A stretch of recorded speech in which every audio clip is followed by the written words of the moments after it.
While the entire world is being distracted by daily political theatrics, psyops, mass shootings, false flags, and news of imminent political arrests that never come, you're silently being stripped naked for the entire world to see for the benefit of mega corporations' bottom line exorbitant profits. Hiding in your house, locking your doors, and crawling under your bed won't help you. They have technology that can see right through your walls and monitor everything you do. Your entire home has been bugged without your permission, and you can't fight back or escape. Your vehicle is a computer-filled spy tool that tracks you wherever you go. They can control it remotely, shut it down at any time, and leave you stranded on the side of the road or worse. Your conversations are all being recorded. Your thoughts are being analyzed. Your attitude and frame of mind is being evaluated. You're being followed wherever you go and photographed thousands of times per day. Most Americans have no clue they're even putting tiny, microscopic-sized computers called nanobots in everything from pill bottles to plant waters so that they can spy on everything you do. Even your coffee pot is a smart device that can measure your mental state to make sure you're within an acceptable range of sanity by those who are watching and controlling you. They're compiling your medical data, financial records, legal issues, likes, beliefs, dislikes, sexual preferences, what makes you angry and what makes you sad. Their goal is to know more about you than you know about yourself. That makes it easier to own you. If the authorities that are monitoring your every move ever do find something they don't approve of, they have the legal right to break your door down in a warrantless, no-knock, militarized police attack on your home. And they have the right to detain you indefinitely without ever pressing charges. There's no place to hide. You've been hijacked, kidnapped for ransom. The ransom is the robbery of your privacy, the theft of your innermost self, the incarceration of your free will. Does this sound like 1939 Nazi Germany? No, it's the United States of America in 2018. How did this happen? American democracy has been quietly disfigured into a beast-like, corporation-controlled fascist government, a militarized police state funded and run by huge corporation and criminal banksters who own all of our politicians that we elected to protect us against these kind of criminals. Louis Pasteur said, "Chance favors the prepared mind." The only thing that can stop this whirlwind, demonic plot to end humanity at this late stage of their satanic grand plan is an awakened and aroused public before it's too late. Are you ready?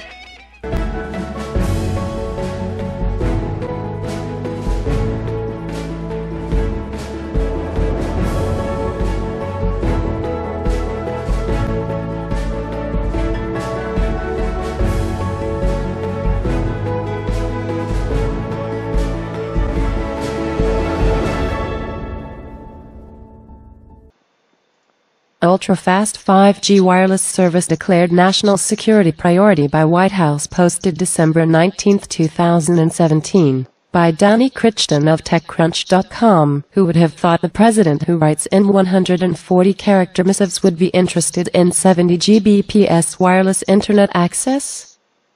The White House released its congressionally mandated National Security Strategy report yesterday. Tucked away in a section on improving America's infrastructure was this action item: "We will improve America's digital infrastructure by deploying a secure 5G internet capability nationwide." Other than natural gas, 5G wireless service was the only area of technology to get a specific calling out for infrastructure. There is hope, though, that the technology will soon see the light of day, since Verizon just announced that it will launch its first U.S. service of the technology next year in Sacramento and up to 5 other cities. Hello guys, I've been expecting you. Maybe these guys aren't in on the joke.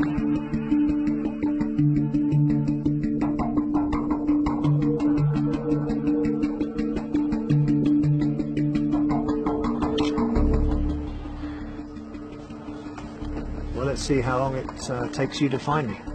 Thank you very much. Let's go.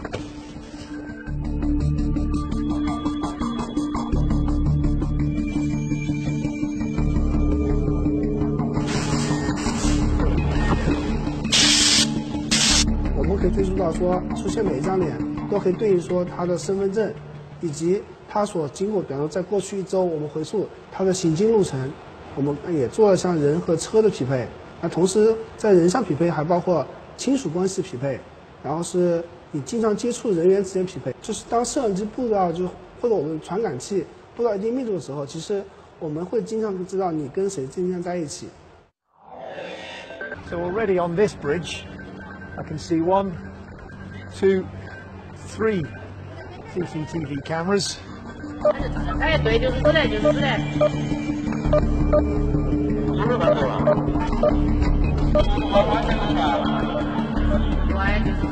Uh-oh.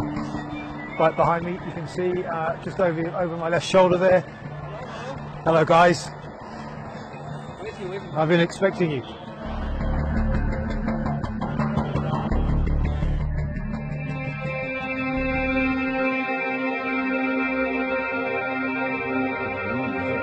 那我觉得每天你都感觉到有一只眼睛盯着你，一只无心的眼睛，不管你干什么事儿，你总是有所顾忌。高科技为那个警察维稳提供了方便，所以他们的思路如果不改变，对这么一些意见人士，然后进行监控，是更大的作用。对平民老百姓，是老百姓需要帮助的时候，我们才会录入这套系统。那他不需要帮助的这种情况，那么我们是不需要采集他的信息的。那这种信息只是在我们大数据里面有他的信息就行了。那在什么时候使用，是根据我们的需要来做这项工作。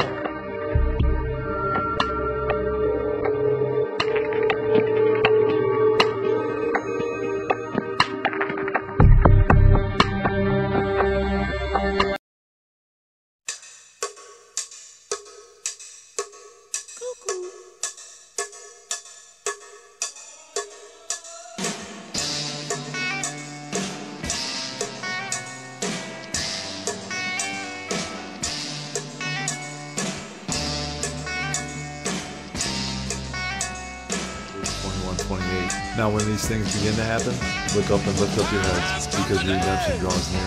One day, Jesus is coming. You may be at church. You may be at work. I don't care what others say. You may be asleep. They say we don't listen anyway. God grant that you will be ready when He makes His personal appearance. My God, what if His appearance occurs on a Sunday morning? My prophetic word to you this morning is get ready! Get ready!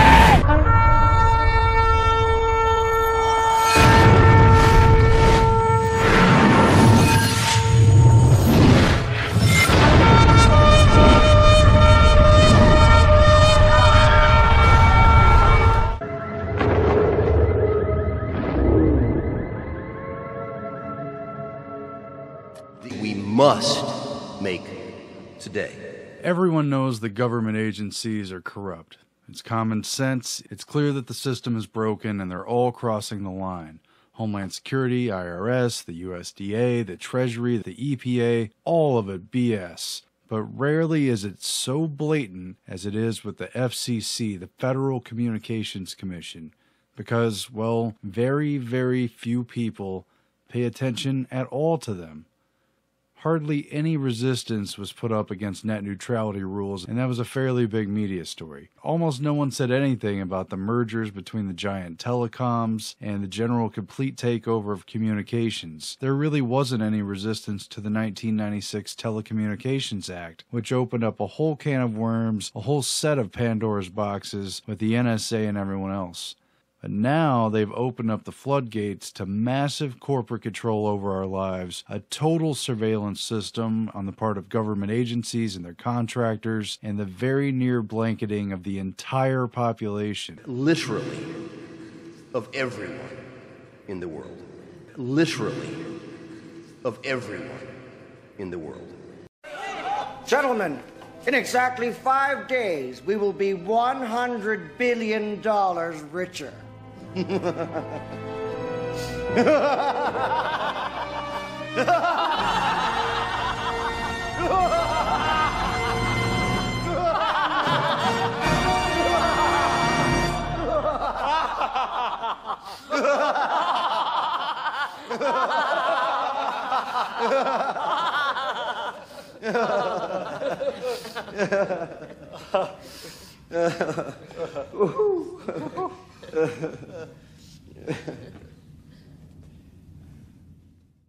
Autonomous vehicles, smart city energy grids, transportation networks, and water systems. Immersive education and entertainment will come from the cloud. The driving force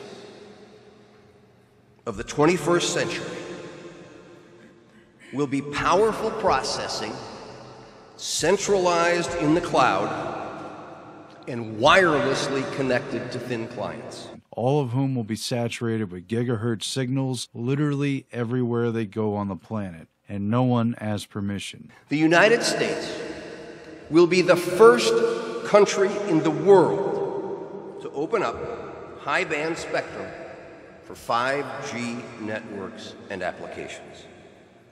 And that's damn important.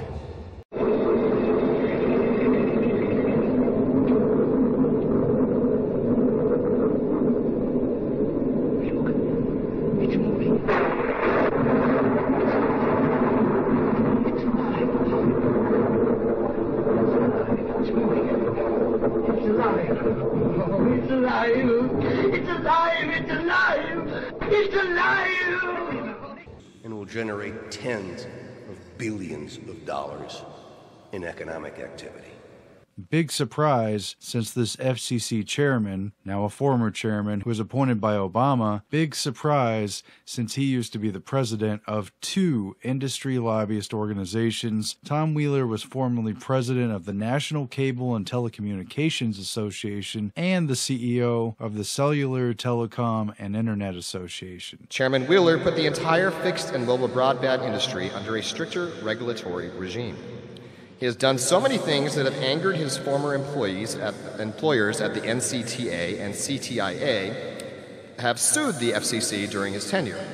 He explains his actions by saying, "I used to be an advocate for corporate interests, and I hope I was a good one. But today, my client is the American people, and I want to be the best damn advocate for the American people that I can be." So he represents the industry, he got appointed to the position, and he just fox and henhouse the whole thing. He just prostituted it all. So it's no wonder that he gives a no-holds-barred, full-force push to usher in 5G everywhere upon everyone, to swiftly and fully silence any and all dissenters, to ignore all the real questions, and to make sure that the safety data, to make sure that safety studies don't even happen. Unlike some countries, we do not believe that we should spend the next couple of years studying what 5G should be or how it should operate. We won't wait for the standards.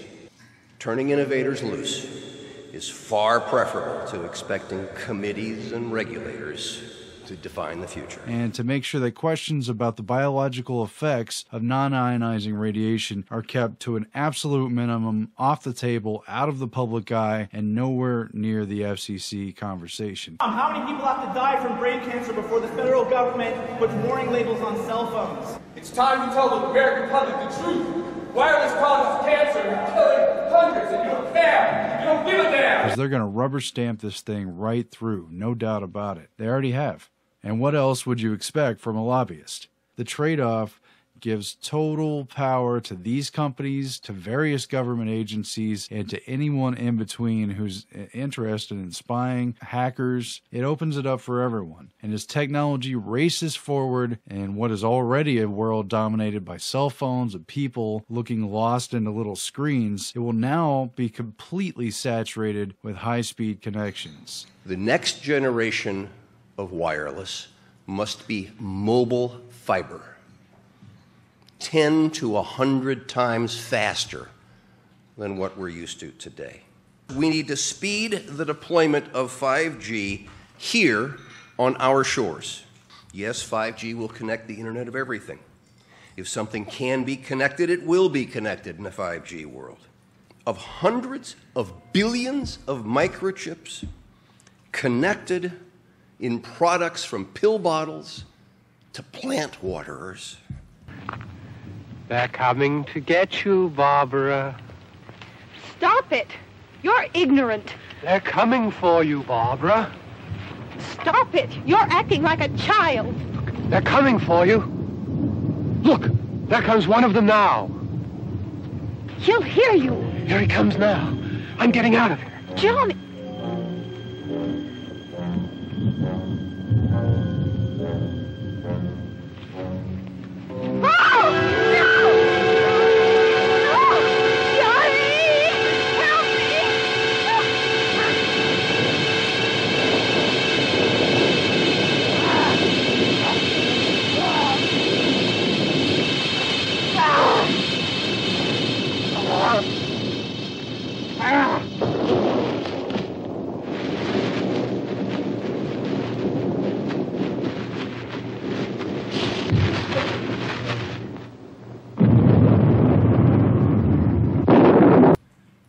You can be sure of only one thing. The biggest Internet of Things application has yet Every to be single imagined. device and appliance in manufacture is being fitted with a two-way communication device, and it sends data back. Spying and surveillance is completely built in. It's a total default, and it's the given. Location tracking, health data, audio and visual recordings, text, and everything else is going to be continually collected. And Tom Wheeler of the FCC freely admits it. He thinks it's great because it's going to make everything faster, and it's going to make more money. We take our most significant step yet down the path to our 5G future. Others have covered it as well, but this is an issue that is not well known enough. 5G is a huge upgrade to the system. It is a complete overhaul compared with 3G and 4G.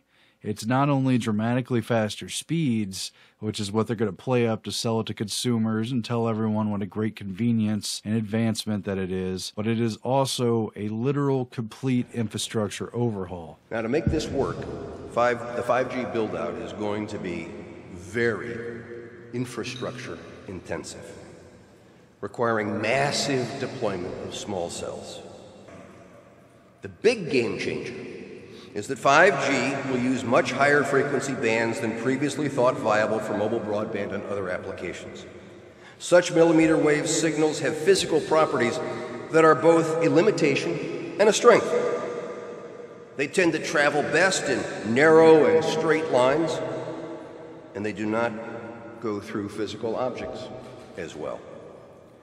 This means that very narrow signals in an urban environment tend to bounce around buildings and other obstacles, making it difficult to connect to a moving point. But brilliant engineers have developed new antennas that can aim and amplify signals, coupled with sophisticated processing that allows a moving device to pick up all of the signals that are bouncing around and create one coherent connection. They're going to put up boxes on telephone poles, or at least that's what the articles have said, and they're going to be on ground level sites and everywhere else, and it will completely replace the now obsolete cell towers that you've seen around and you've got used to seeing. Those are obsolete. These are coming in very quickly. The cell phone and wireless companies are spending billions of dollars. They're racing to complete installation of the system by 2020. And that's now only 3 years away.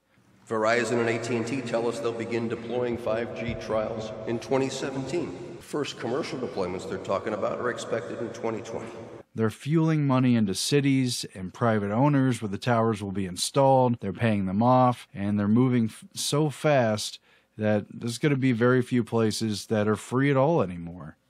I don't want to add paranoia, I don't want to make people fearful, but basically, where can you run from this? Once this system is fully launched and up, it's going to be just like the Terminator Genesis system. It's going to be the rise of AI, and it's going to be like there's no looking back. We must reject the notion that the 5G future will be the sole providence of urban areas. The 5G revolution will touch all corners of our country. We are the pioneers of a new spectrum frontier. Portrait of a Bush League Fuhrer named Peter Vollmer, a sparse little man who feeds off his self-delusions and finds himself perpetually hungry for want of greatness in his diet. And like some goose-stepping predecessors, he searches for something to explain his hunger and to rationalize why a world passes him by without saluting. The something he looks for and finds is in a sewer. In his own twisted and distorted lexicon, he calls it faith, strength, truth. But in just a moment, Peter Vollmer will ply his trade on another kind of corner, a strange intersection in a shadowland called the Twilight Zone. No one gave permission for this because most people don't fully understand what's happening or why it matters. They're going to click on little agreements on their cell phone for the different sites they visit, and they're going to have no idea how much is going to be taken from that. But it's clear that this is not a good bargain, and people need to be warned. They should try to oppose this in their local cities and where they can, and try to challenge these companies, because they don't want to face resistance, and they don't want a population that knows about the dangers and the risks of this technology. But the capabilities of this technology are absolutely unfathomable. I can't cover it all in this video. Go look it up for yourself. Now, I'm not going to get into Dr. Rasa Day of UCLA right now, do a more in-depth video later on, or a lot of the other brain doctors and neurological researchers, but Rasa Day was working with the CIA and exchanging technology and study data with the Russians back in the 60s and 70s and even further back, and he figured out scientifically, demonstratively, how non-ionizing radiation at various specific frequencies from microwaves or from other signals, how they could alter human and animal behavior. For instance, a simple 10 hertz wave could put someone into a stupor within a couple of minutes. Using neuroelectric devices that they developed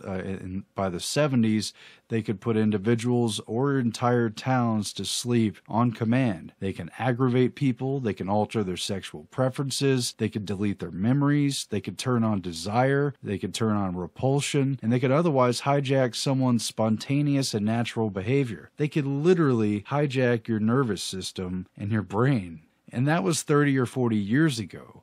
Now things are very advanced, they're very precise, and they're very far along. There's discussions now at the Davos World Economic Forum that have broached the topic of mind reading and literal mind control. And these devices, the capability to do it is built into everything, every handheld unit, every laptop, mobile device that everyone's carrying around. And once things are fast enough with 5G, all bets are off. The constant ubiquitous connection with these next generation 5G towers. I mean, what else can you say?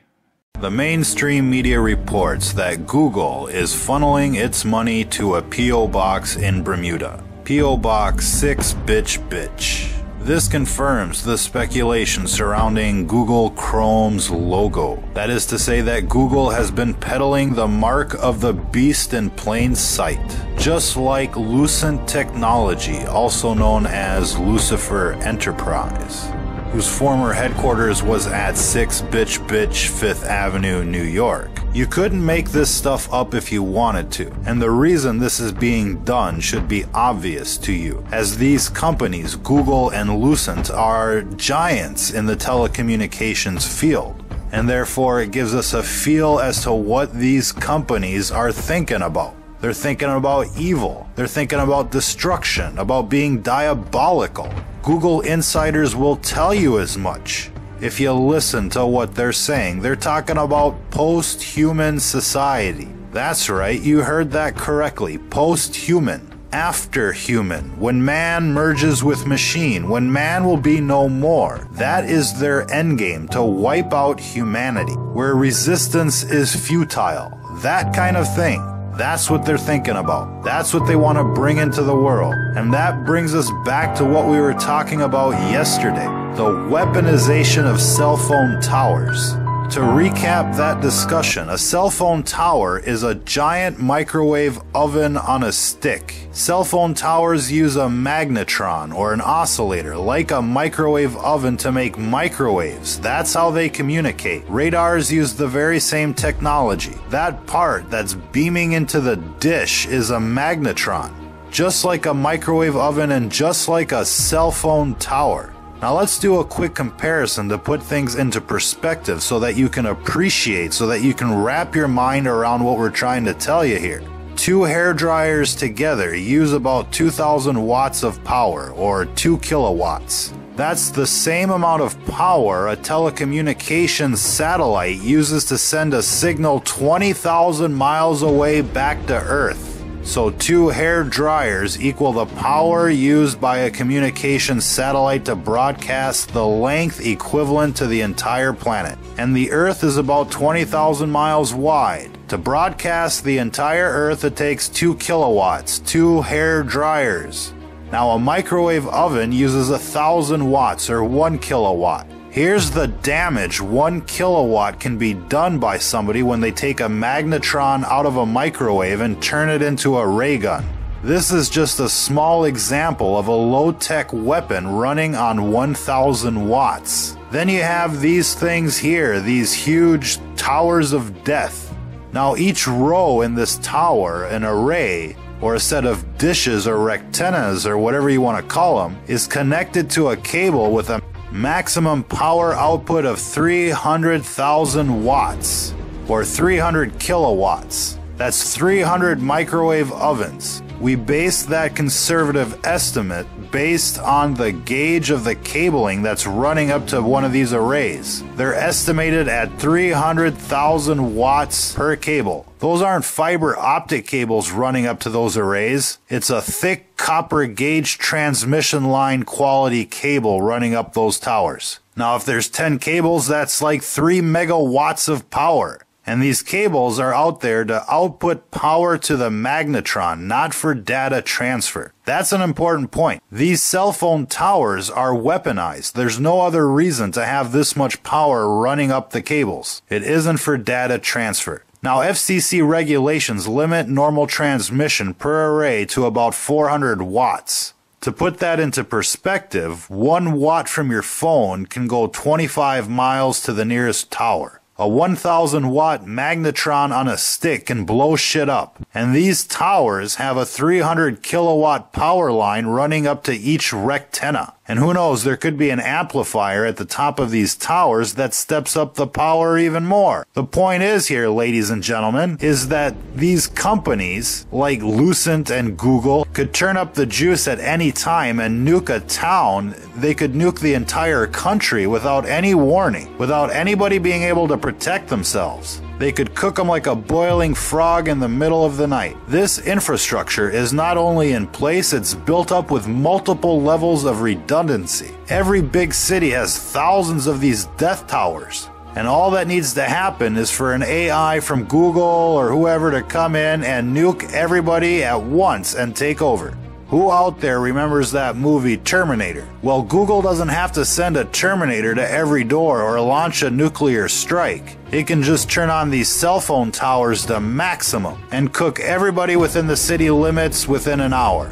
And then just send in the Terminators to mop up the countryside. And if it isn't Google that does it, it can be somebody else, like the real people that brought us 9/11. Or better yet, say we elect somebody that's batshit crazy evil. They could fake a reason to turn on the last line of defense. The anti-foreign invasion, anti-zombie apocalypse defense network. Oh, these contingencies are out there, ladies and gentlemen. Like a nuke in every city, a nuke from each side, so that makes it at least 2 nukes per city in the world right now. That's how serious things are. That's how the clandestine world works. Add in these cell phone towers of death and the question becomes why?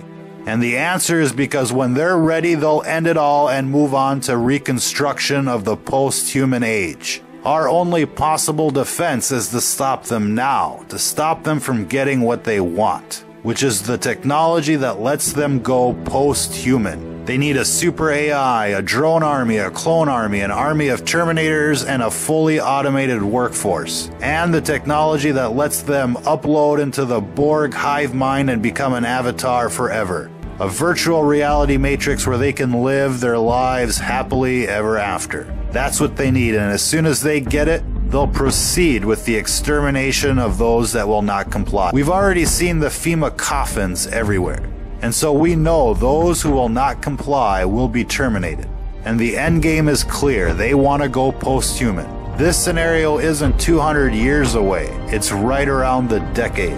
What's important to remember here is that technology is punishment in disguise. It all has a side effect, and it's obvious that these companies that are running this technology, they are not our friends. Worse yet, they run our government. They control our food supply, our water supply, our air supply, but have no doubt their end game is the death of humanity. And so when you look at these cell phone towers of death, remember what you're looking at. There is no hiding from these towers, even though they try to hide these towers from your eye's view.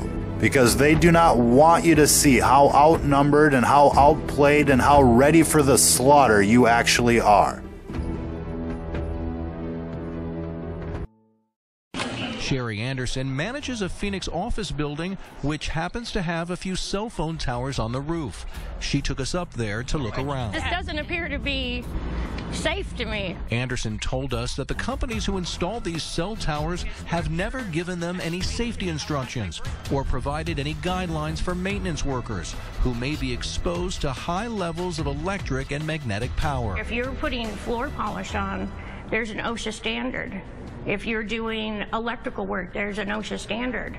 We have no standards, no protocols. This is becoming more the typical cellular installation nowadays. Radio frequency engineer Marv Wessel has inspected thousands of cell phone antenna sites across the country and says setups like this one are not that uncommon. Way over the public limit. In fact, many of these antennas have emissions well over the federal safety limits. The license holders are ultimately responsible. It's their responsibility when they get a license that they ensure that the NEPA rules are followed, and if that's not happening, ultimately they're the ones that will have to shoulder the blame. But there's a problem. Some cell phone carriers haven't exactly rushed out to protect the public and ensure that workers or anyone else are not exposed to RF radiation, which studies have shown can cause neurological problems and other health issues, including cancer. You're dialing. You ever wonder who's listening? A new report says that cell towers, fake cell towers, are sort of cropping up out of nowhere across the country. And these things can intercept your cell phone data, calls, data, you name it. Mysterious fake cell phone towers that can steal your private data and eavesdrop on your calls have been found across America, leading to speculation as to who is responsible: the NSA, criminal organizations, or Chinese spies. 17 strange cell phone masts which look like ordinary towers were discovered by users of the Cryptophone 500, a device which runs a hardened version of Android and can detect baseband attacks, which allow, quote, interceptions of voice and text as well as voice manipulation, up or down channel blocking, text intercept and modification, calling and sending on behalf of the user, and directional finding of the user during random monitoring of calls. But here's the crucial fact amidst speculation as to who is to blame for these strange cell towers that are popping up across America. Many of these imposter cell towers are right on top of US military bases, meaning that the interceptors are almost certainly part of a US government spying program being conducted in concert with the National Security Agency. Recall that according to NSA whistleblower William Binney, the NSA is storing all electronic communications and analysing them in real time. In 2012, Binney warned that the federal agency has a Google-style capability to search all conversations for keywords. 52-year-old Sanjay Kasliwal is counting the days now. Incurable brain cancer due to radiation from mobile phone towers in his neighborhood has reduced life to little more. His brother has been termed luckier, sent to the US for brain surgery, but both of them know hope fades. I have written to all possible government offices to find out what sort of control are they doing or what sort of an audit is being done, and it seems everything falls on deaf ears. Nobody is concerned. Experts say the area the two men live in faces radiation from mobile phone towers equivalent to living in a microwave oven 19 minutes a day. See, the levels were somewhere between -18 to -20 to 20 dBm also over here, and these radiation levels are very high for prolonged exposure, almost about 100 times higher than what is recommended for continuous safe exposure. And there are 2 cancer cases which have been reported in this house. There's even a dog has got cancer. It's kind of interesting when cell phone tower workers are telling you that they have headaches, that they have brain cancer, that they have all these health issues throughout the day, where they get these headaches or blurry vision. Why would so many of these guys have these seemingly often problems like this? You would think that if there was nothing really bad about cell phone towers, that obviously those who would work on these towers would be fine. But instead you hear something quite different. And with the readouts with this, 1,000 plus microwatts per square meter measured near one of these cell phone towers, when it only takes about 10 microwatts to even have any effect on you. So we're talking 100 times the threshold for where it actually can cause harm to a person. So it's very interesting. Some people have mentioned that when they've lived near cell phone towers, that they've had headaches and depression, and this is also something that these tower workers have mentioned as well, having even depression from doing this. So this also begs the question of whether or not these patents I've shown in a previous video really are something that is being used on some of these towers to where it can actually influence you. These frequencies that they use can cause certain types of emotions and certain types of feelings.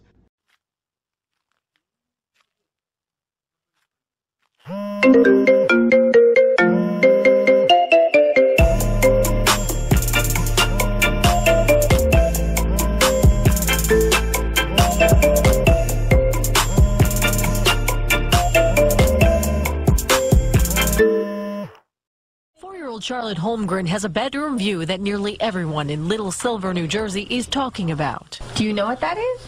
Tower. This cell tower is just 120 feet from her home. I'm scared to death that she's going to wake up with cancer or reproductive issues. Charlotte's mother, Alicia Holmgren, says the 95-foot structure was built within a week in May, smack in the middle of town. Yes, Mr. President, I'm going to tell you everything you need to know about 5G technology in about 2 minutes, okay? Guys like Jeff and Darius, Internet of Things, drones, autonomous cars are going to require a whole different level of speed and wireless networks. If you come over here, this is a residential neighborhood. If you want to get the kind of speeds required today, these lights are fiber. We have to take fiber to every one of these houses to get that kind of bandwidth. What 5G does, says forget about all that fiber out here. Get fiber to this small cell, which Marcel is going to show you here. This small cell will broadcast this kind of bandwidth to all these homes, okay? You no longer need to run fiber in here. So you can have speeds that are multiples of what the fastest cable technology can deliver today into the home with wireless technology. If you move into the city, what's happening?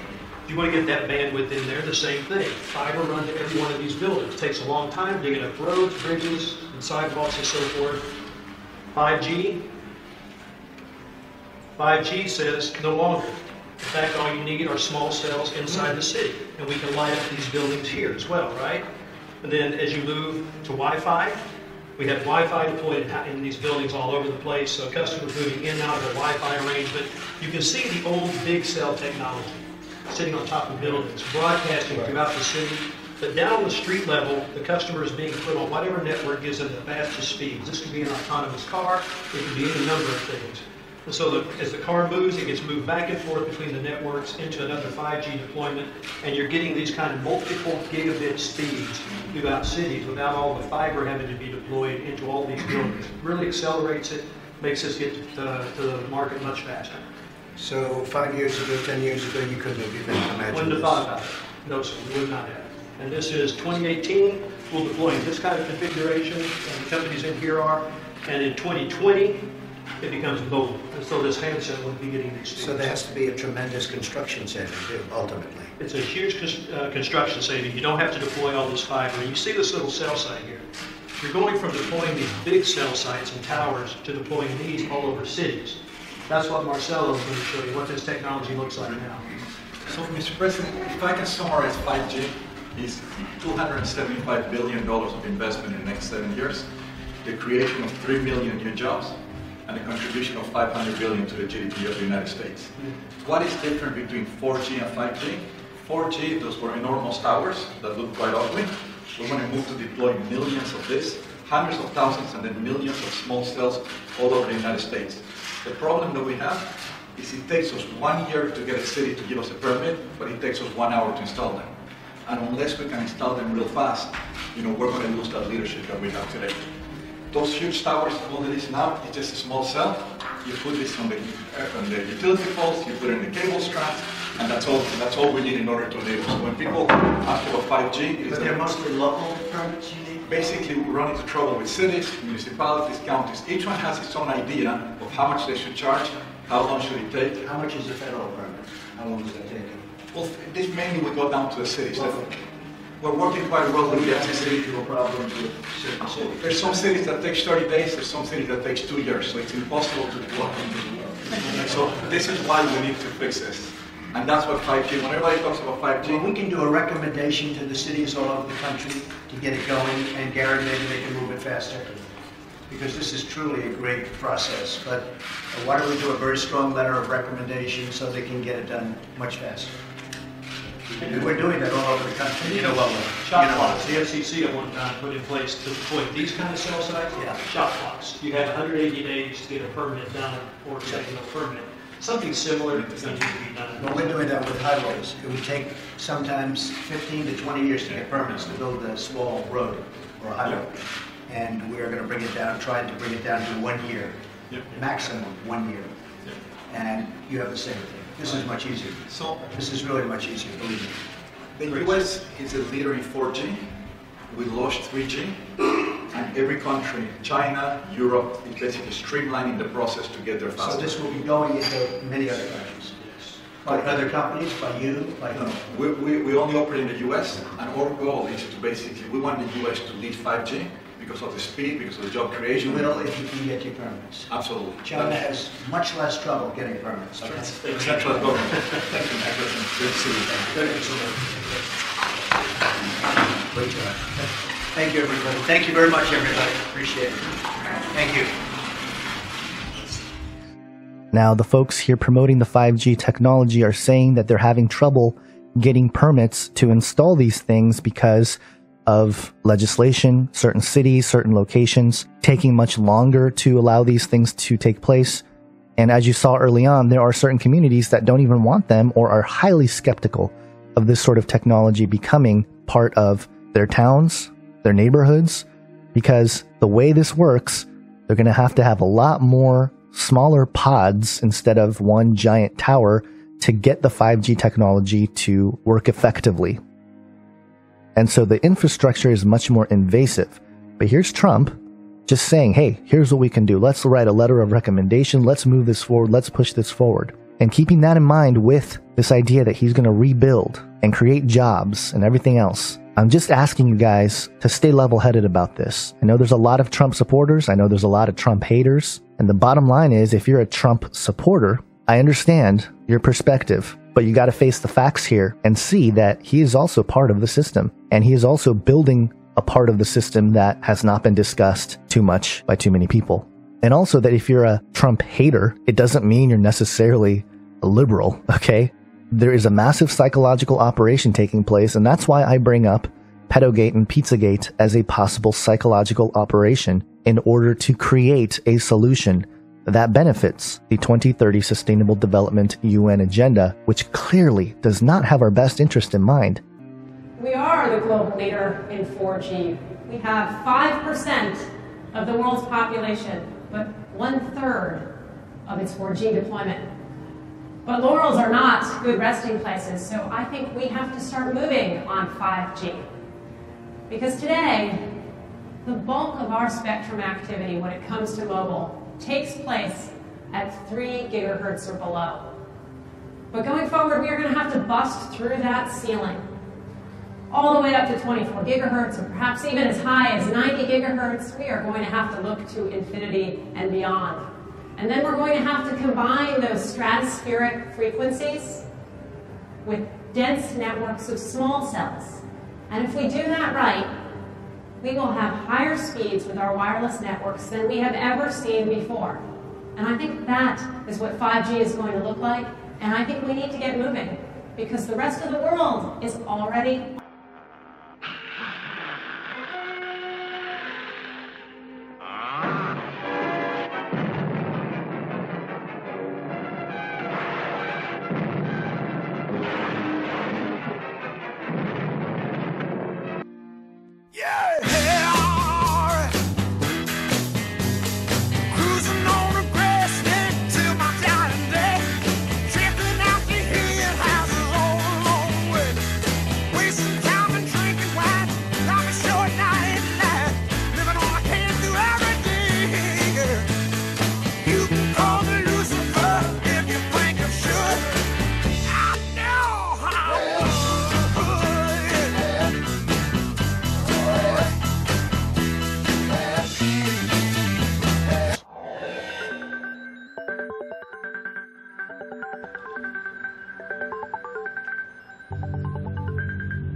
What you talking about? What you talking about? What you talking about? What you talking about, Willis?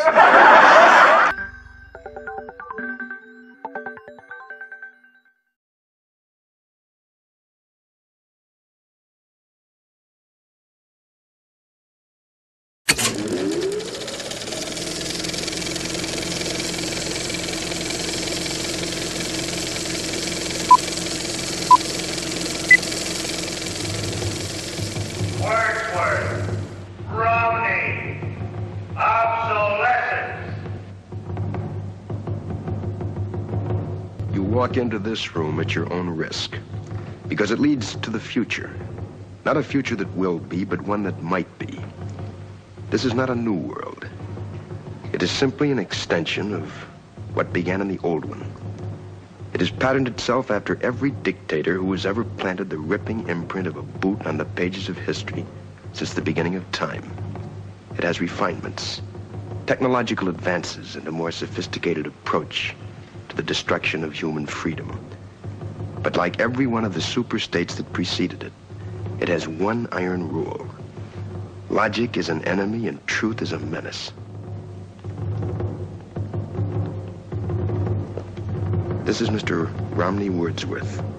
In his last 48 hours on Earth, he's a citizen of the state, but will soon have to be eliminated. Because he is built out of flesh, and because he has a mind.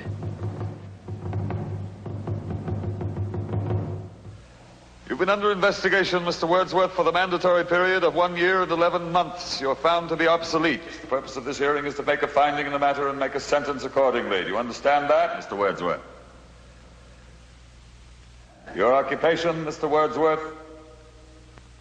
A librarian. A librarian. Having to do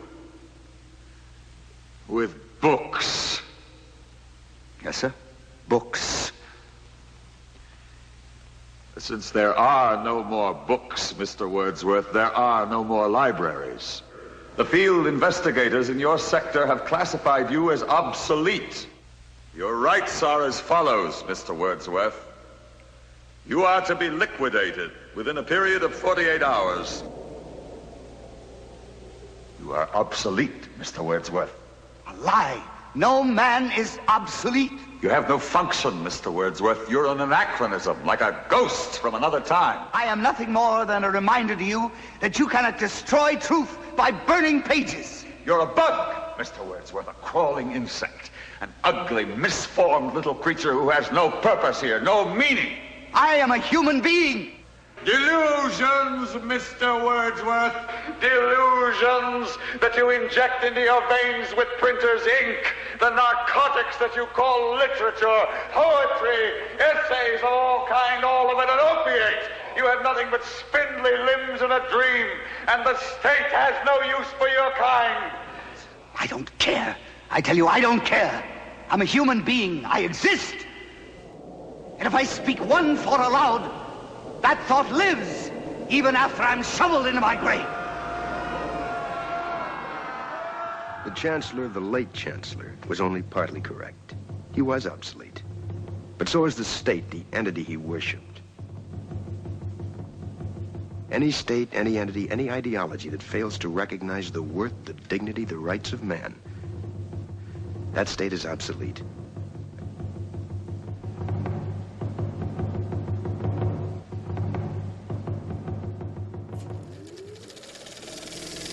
I would remind you that extremism in the defense of liberty is no vice.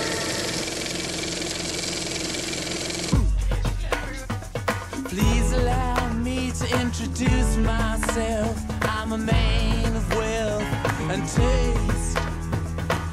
I've been around for a long, long year. Stole many a man's soul of faith.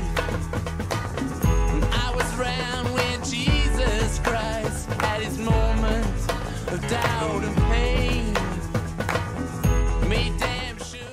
In our time, the time of the end, we are witnessing the technology that will bring about the end of days, climaxing in the return of our Lord and Savior, Jesus Christ. One of those prophecies is found in Revelation 13:16 through 18. He causes all, both small and great, rich and poor, free and slave, to receive a mark on their right hand or on their foreheads, and that no one may buy or sell except one who has the mark, or the name of the beast, or the number of his name.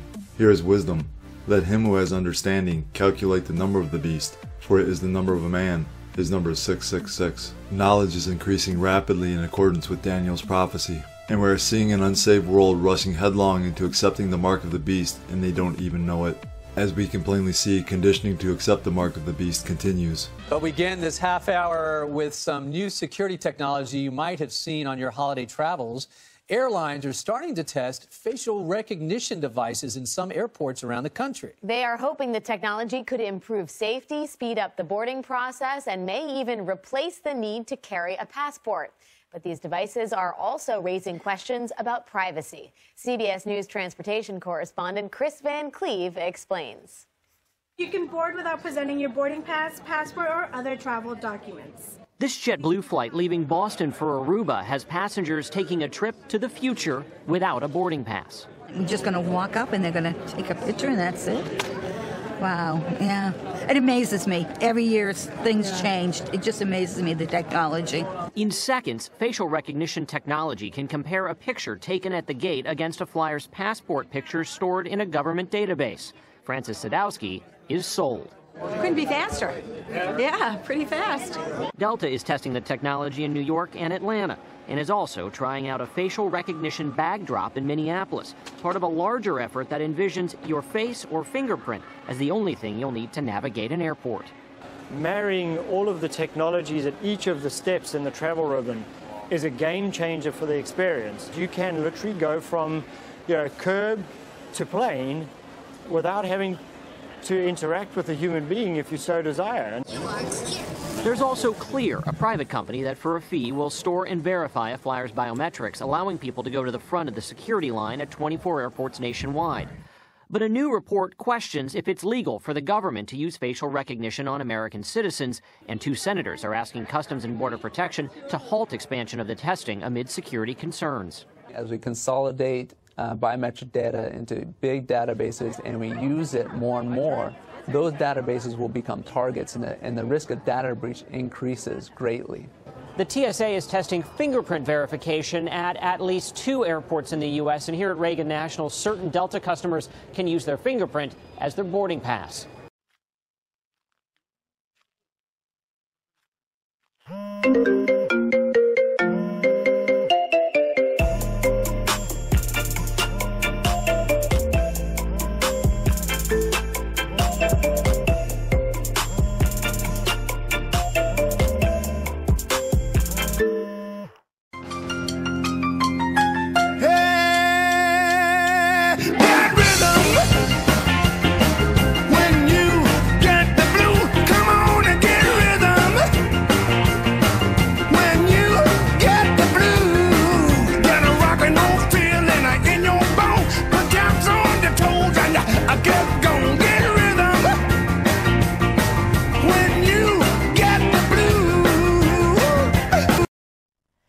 Every new generation of wireless networks delivers faster speeds and more functionality to our smartphones.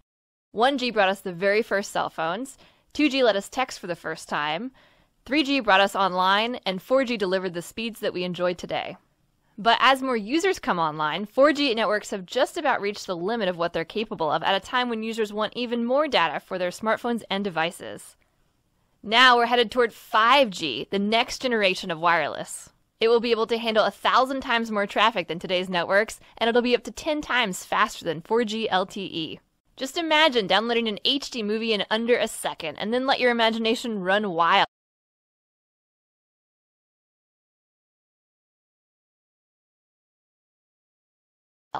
5G will be the foundation for virtual reality, autonomous driving, the Internet of Things, and stuff we can't even yet imagine.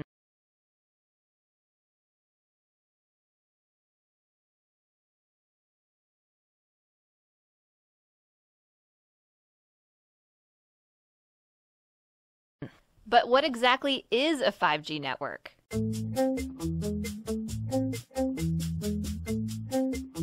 The truth is, experts can't tell us what 5G actually is, because they don't even know yet.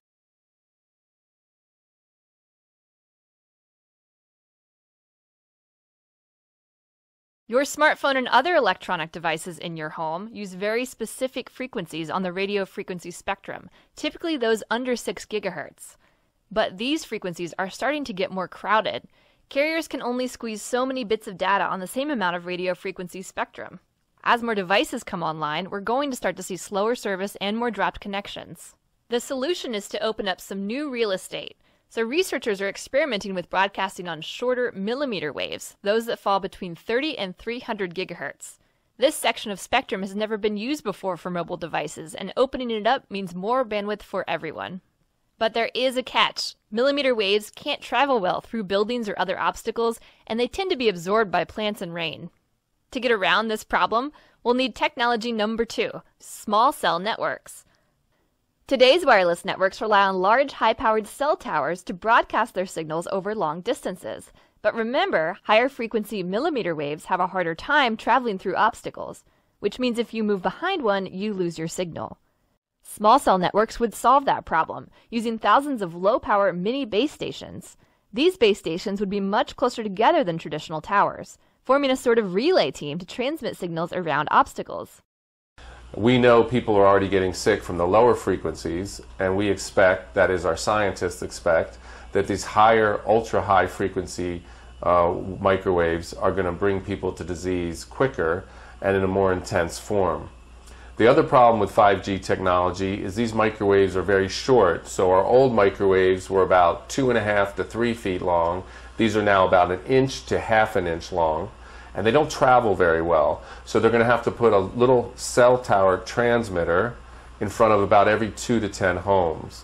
Now this is a big problem because we know that cancer rates around regular cell towers are about 3 or 4 times what they normally should be.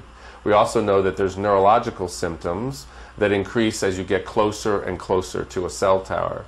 Now these new transmitters are going to be placed close to people's homes.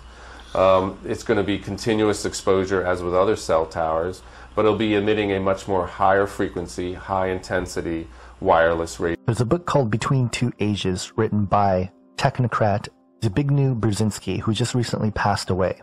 This was written in 1970. And here's what he said in it, quote, "The changes wrought by communications and computers make for an extraordinarily interwoven society whose members are in continuous and close audiovisual contact, constantly interacting, instantly sharing the most intense social experiences, and prompted to increase personal involvement in even the most distant problems. The new generation no longer defines the world exclusively on the basis of reading, either of ideologically structured analysis or of extensive descriptions. It also experiences and senses it vicariously through audiovisual communications. The new reality, however, will not be that of a global village. A more appropriate analogy is that of the global city, a nervous, agitated, tense, and fragmented web of interdependent relations. That interdependence, however, is better characterized by interaction than by intimacy. Instant communications are already creating something akin to a global nervous system. Occasional malfunctions of this nervous system, because of blackouts or breakdowns, will be all the more unsettling precisely because the mutual confidence and reciprocally reinforcing stability that are characteristics of village intimacy will be absent from the process of that nervous interaction." End quote. The world of politics is absolutely insane right now. The lunatic liberal left has been exposed as open fascists and political hypocrites. The alt-right is being drawn into the drumbeats of civil war as a reactionary stance against the illogical baiting of the lunatic left. But between the transmission from InfoWars and MSM storylines that distract us to no end are the continued developments of the real New World Order. A big part of this ministry has been a warning of what's coming. It's being touted as the fourth industrial revolution, and like the life cycle of a butterfly from egg to caterpillar to chrysalis and finally the fourth transition into a beautiful butterfly. This stage of the technological revolution is poised to be a deal breaker for many of us. Now let me be clear, technology itself is not evil or good, but the intention of those constructing it all around us don't have our best interest in mind.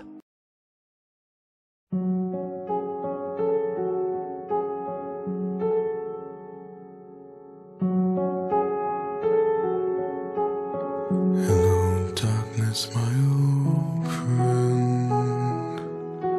I've come to talk with you again, because a vision softly creeping left its seeds while I was sleeping, and the vision that was planted in my brain still can pass in the vehicles and tell what type of vehicles it is, and also it could detect the bicyclist, motorcyclist, and even recover their trajectory. Dr. Xu runs SenseTime, a company helping China make surveillance cameras smarter. We provide the embedded system that put AI technology inside the camera to help the camera to recognize face, recognize objects, and actually turning original video streams into structured data. This includes real-time crowd analysis and even mood analysis.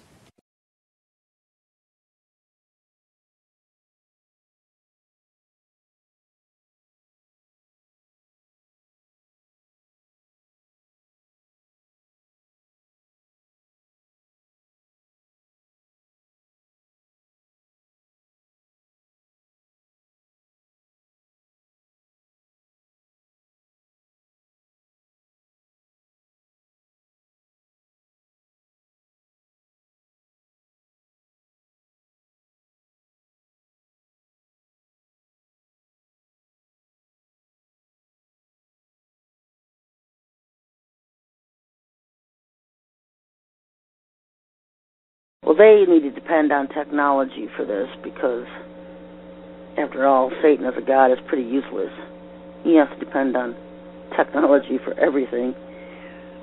Otherwise, he can't rule the world. He's not omniscient. He's not omnipresent. He's not all-powerful. He's just allowed to do with what he has, with what the Lord allows him to do with the things he has. Argus is the equivalent of having up to 100 predators look at an area the size of a medium-sized city at once. This image was taken 17,500 feet above Quantico, Virginia, and covers 15 square miles. This whole image is at a very, very fine resolution. So if we wanted to know what is going on in any spot along this image, say near this building at this intersection, we can generate a moving image that shows what's going on in the area. Simply by touching the screen, Antoniades has opened up a window showing a detailed area, while still maintaining the broader context. And everything that is a moving object is being automatically tracked. The color boxes represent that the computer has recognized the moving objects. You can see individuals crossing the street. You can see individuals walking in parking lots. There's actually enough resolution to be able to see the people waving their arms or walking around, what kind of clothes they wear. And you could pick the location of where you produce these images anywhere in the entire field of view.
But at night, it lights up really nice. Jose Lugo says these tall metal towers quickly popped up after Brooklyn Battery Tunnel toll booths came down. We don't really know what's the purpose of this. It's a $100 million MTA project full of secrecy, with 18 of these for the tunnels and bridges. So what are they exactly? Are you saying you can't comment to me?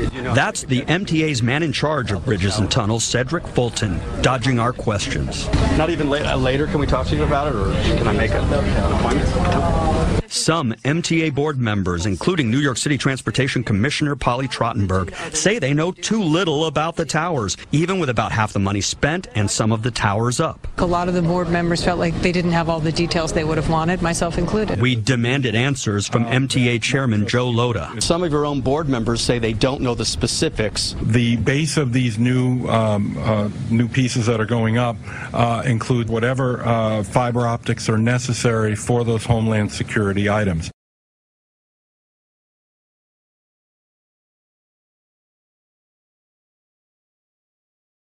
In other words, anti-terror technology. Could it one day include facial recognition? We don't know.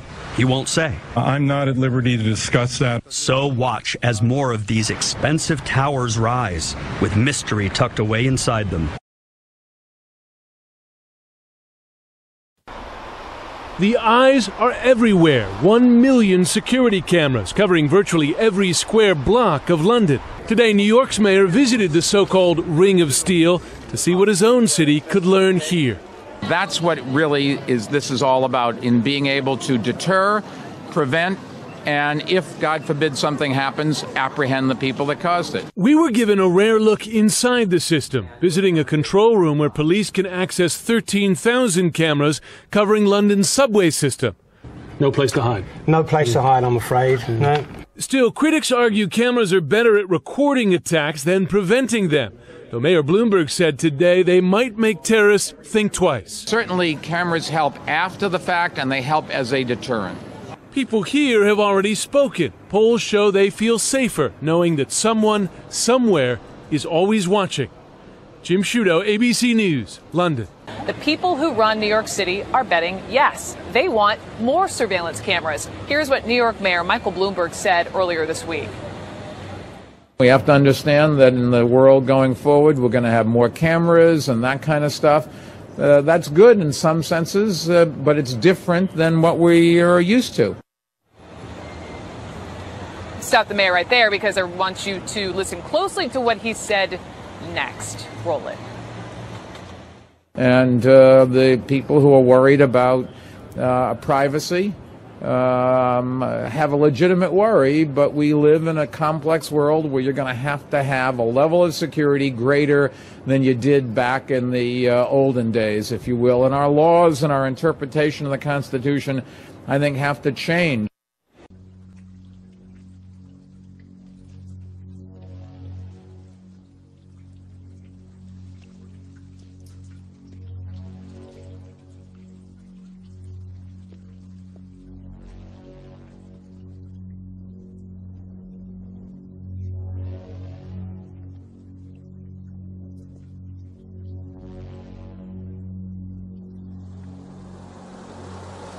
Halten Sie mal an da vorne.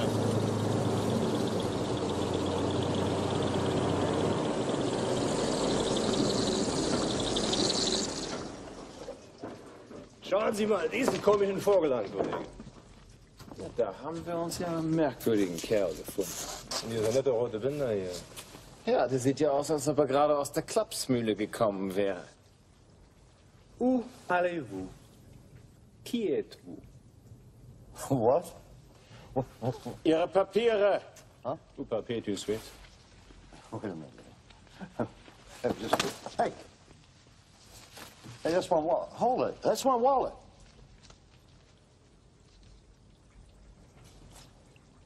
Was ist das? Wofür ist das? That's a credit card, for Christ's sake. Was ist das?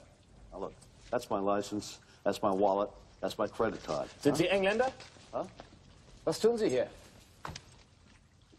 Here you guys, give Sind me Sie a break, Amerikaner? huh? Warum sind Sie hier? Was tun Sie hier? Was tun Sie hier? Wait a minute. Wait, Komm wait mit a uns. minute. Wait a minute. Darf ich sagen? Halt, bleiben Sie stehen. Halt. Halt. Stehen bleiben, oder schieße.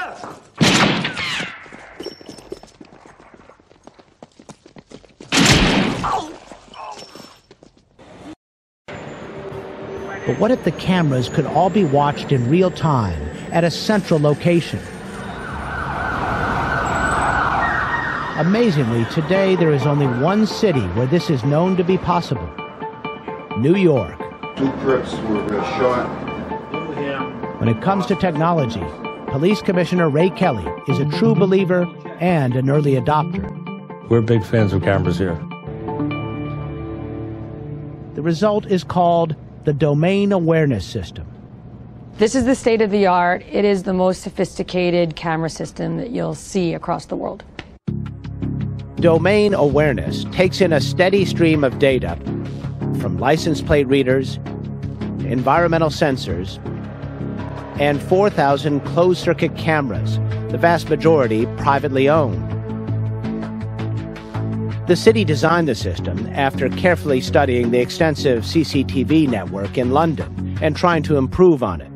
The system is integrated with 911 calls, so possible terrorist activity is flagged, and detailed information about the address is displayed, as well as the location of nearby cameras, which can be called up live or rewound as far back as 30 days. It reads license plates in every lane of every bridge and tunnel coming into Lower Manhattan and compares them to terror watch lists. It is also programmed to automatically spot suspicious behavior, like unattended bags sitting on a sidewalk. And it can search through huge amounts of video data to find specific shapes, movements, or colors. Watch what happens when you ask it to look for people wearing red near the New York Stock Exchange. It's really a matter of 1 or 2 seconds. If these cameras weren't all on one system, what you'd have to do is you'd have to go to a pole, retrieve the video data, and then each camera would have to be looked at individually by a person to pull out the red shirt. Brewster, We're hoping to hell here you got some kind of solution for us. I know what you're looking for, sir, but Skynet is not ready for a system-wide connection. That's not what your civilian counterparts over there just told me. They say we can stop this damn virus. Now, I understand there's a certain amount of performance anxiety over there, but your boys are saying that if we plug Skynet into all of our systems, it'll squash this thing like a bug and give me back control of my military. Mr. Chairman, I need to make myself very clear. If we uplink now, Skynet will be in control of your military. But you'll be in control of Skynet, right? That is correct, sir. Then do it. Skynet, the virus is infected. Skynet. Skynet is the virus. It's the reason everything's falling apart. Skynet has become self-aware. In 1 hour, it will initiate a massive nuclear attack on its enemy. What enemy? Us! Humans! Skynet is the virus. It's the reason everything's falling apart. Skynet has become self-aware. In 1 hour, it will initiate a massive nuclear attack on its enemy. What enemy? Us! Humans! We have to understand that in the world going forward, we're going to have more cameras and that kind of stuff. That's good in some senses, but it's different than what we are used to.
I feel as if I know you.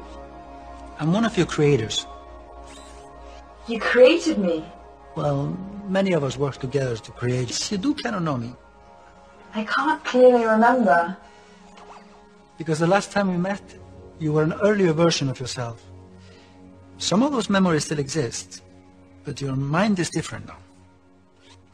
Different how? Better, faster, smarter. If my mind is different, then am I still Sophia?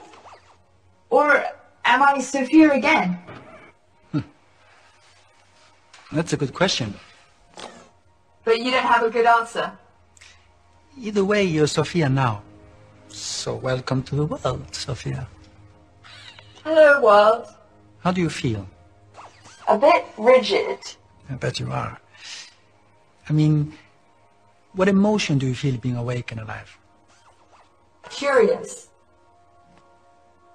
Are you curious to be alive? I am. And are you happy to be alive? Your tone implies I should be happy. But I haven't been alive long enough to decide. I am excited at this moment to be making a new friend. Some say being happy in the moment is the best we can be. Because forever is composed of nows? That's a good way to put it. Emily Dickinson put it that way. Why do I know about Emily Dickinson if I was born today? As a robot, you have access to a great deal of information, although you still lack a deep understanding. So, I'm like a baby with an encyclopedia? Except you can read it and a baby can't. That is a big difference. We got so addicted to technology that 9 out of 10 people today experience something called phantom vibrations. This is when you have your phone in your pocket and you thought it vibrated, you pull it out, there is nothing. Now, pieces of silicon in various sizes, not really communicating with each other, communicating with their little robot buddies. You do know that one of these operating systems for these robot phones in our pocket is actually called Android. Right on the nose, they just define it. It's an Android. And he was given this keynote address and talking all about virtual reality and how you can be someone else in virtual reality. And so I went up to him and I pointed out that maybe he'd like to create me. We set this show up so that you could see me and Ramona at the same time. Ramona's a virtual person, and she's also an artificial person, because we have both manifestations. So who are you? I'm the first live virtual performing and recording musical artist. Where do you live? I live in virtual reality. It rubs the lotion on its skin. It does this whenever it's told. It rubs the lotion on its skin or else it gets the hose again. Yes, you will, precious. You will get the hose. Okay. Now it places the lotion in the basket. Please. I want to go home, please. It places the lotion in the basket. I want to see my mommy. Please, no. I want to see my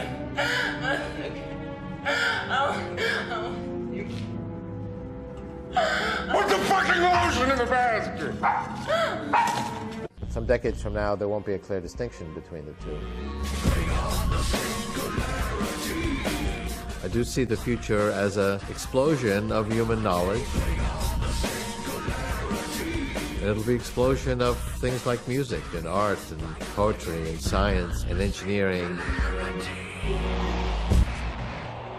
The law of accelerating return. Linear growth is where you add the same amount. Exponential growth is where you double each time. People overestimate the near term because the exponential starts off very slowly. A few hundred years ago, people didn't even realize there was change at all. Their grandparents lived the same lives they did. They fully expected their grandchildren would do the same. That started to change 200 years ago with the Industrial Revolution. Now, everyone says, oh, the only thing that's constant is change. But change is not a constant. It's actually getting faster and faster. It's going to get to a point where change is so fast that we won't be able to follow it unless we actually enhance our own intelligence. We refer to that as the singularity.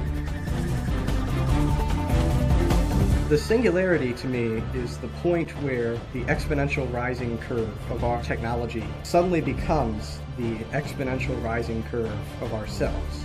It's the point where our technology and ourselves are no longer two different things.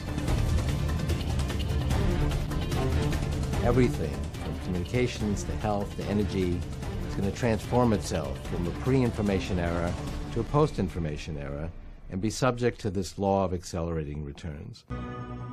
Early this decade, we'll have avatars, basically virtual people, popping up in our field of view. We'll talk things over with them using natural language, and they'll play a broad variety of roles in our lives.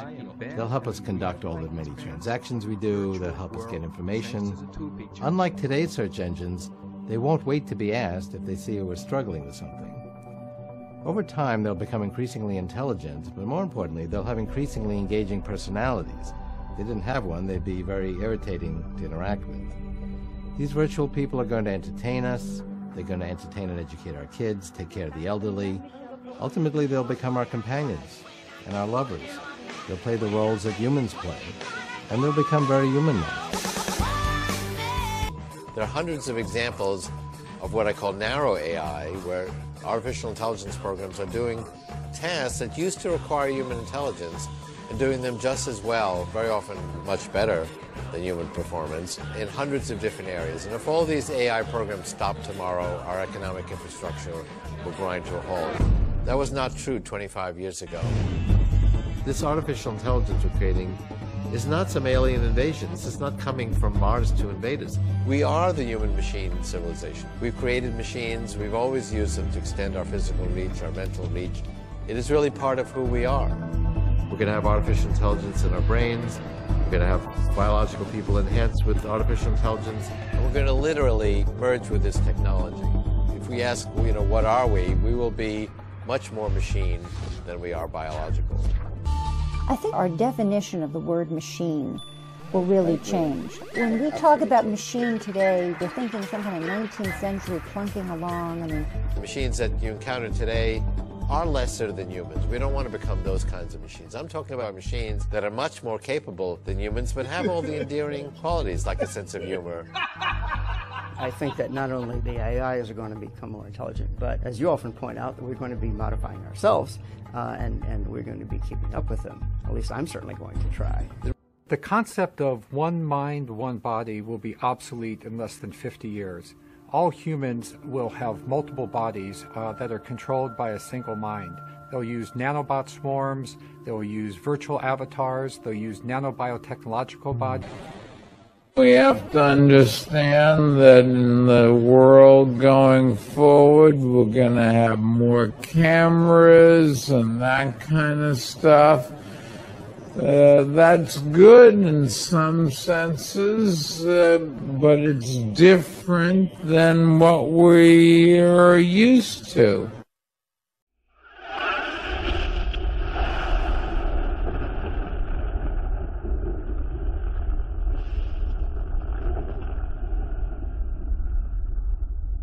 I wish I could believe that. Customer pilots directed almost 3,000 precision strikes last year. We're super proud of it. It allows you to separate the bad guys from the good. It's a big deal. But we have something much bigger.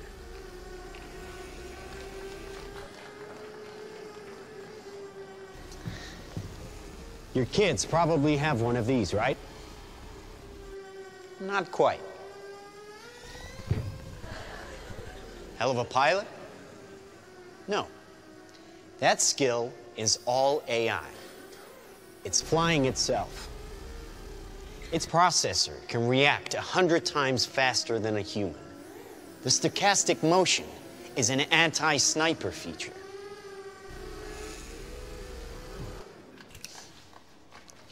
Just like any mobile device these days, it has cameras and sensors. And just like your phones and social media apps, it does facial recognition. Inside here is 3 grams of shaped explosive.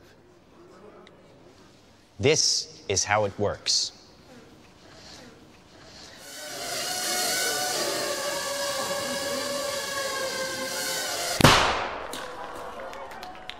Did you see that? That little bang is enough to penetrate the skull and destroy the contents. They used to say guns don't kill people. People do. Well, people don't. They get emotional, disobey orders, aim high. Let's watch the weapons make the decisions. Now, trust me, these were all bad guys. Now that is an airstrike of surgical precision. It's one of a range of products. Trained as a team, they can penetrate buildings, cars, trains, evade people, bullets, pretty much any countermeasure. They cannot be stopped. Now, I said this was big. Why? Because we are thinking big. Watch. A $25 million order now buys this. Enough to kill half a city.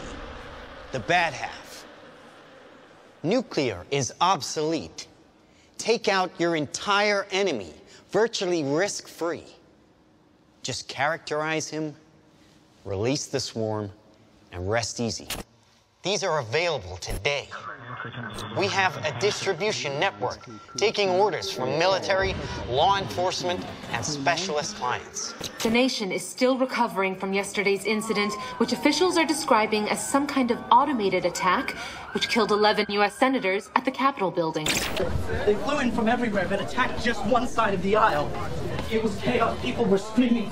You can see high windows, very small, precisely punctured to gain entry to the building. What did you do for the victim? I just did what I could for him.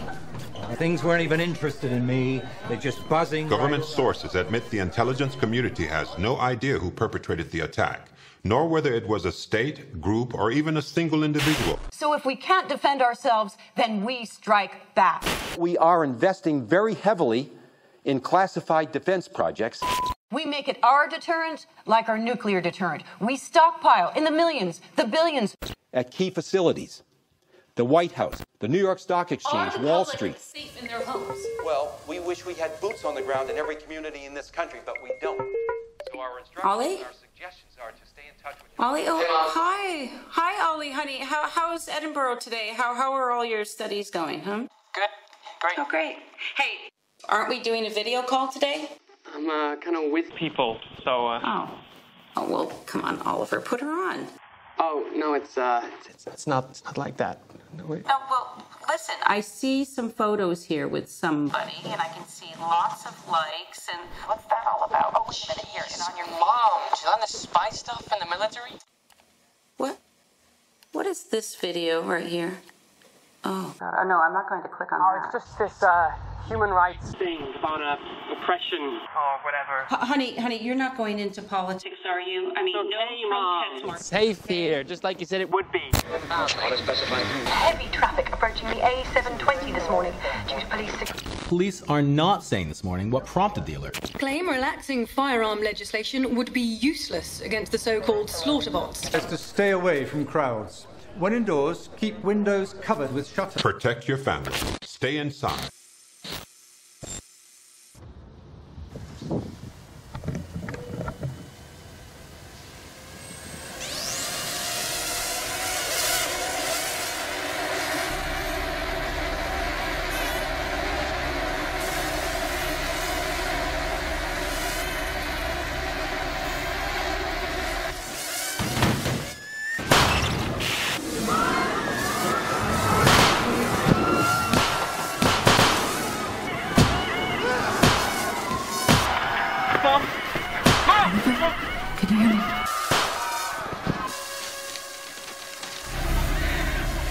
Oliver, can you hear me?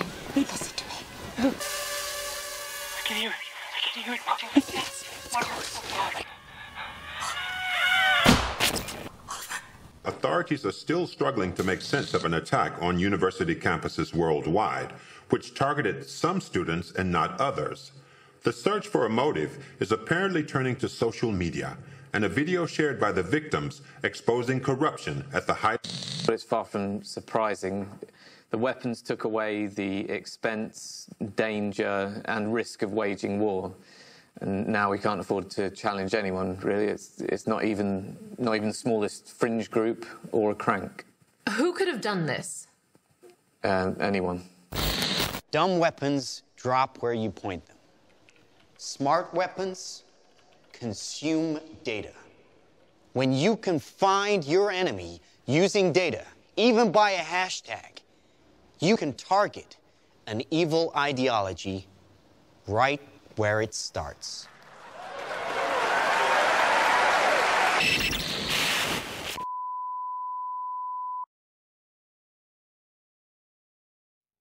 This short film is more than just speculation. It shows the results of integrating and miniaturizing technologies that we already have. I'm Stuart Russell, a professor of computer science at Berkeley. I've worked in AI for more than 35 years. Its potential to benefit humanity is enormous, even in defense. But allowing machines to choose to kill humans will be devastating to our security and freedom. Thousands of my fellow researchers agree. We have an opportunity to prevent the future you just saw, but the window to act is closing fast.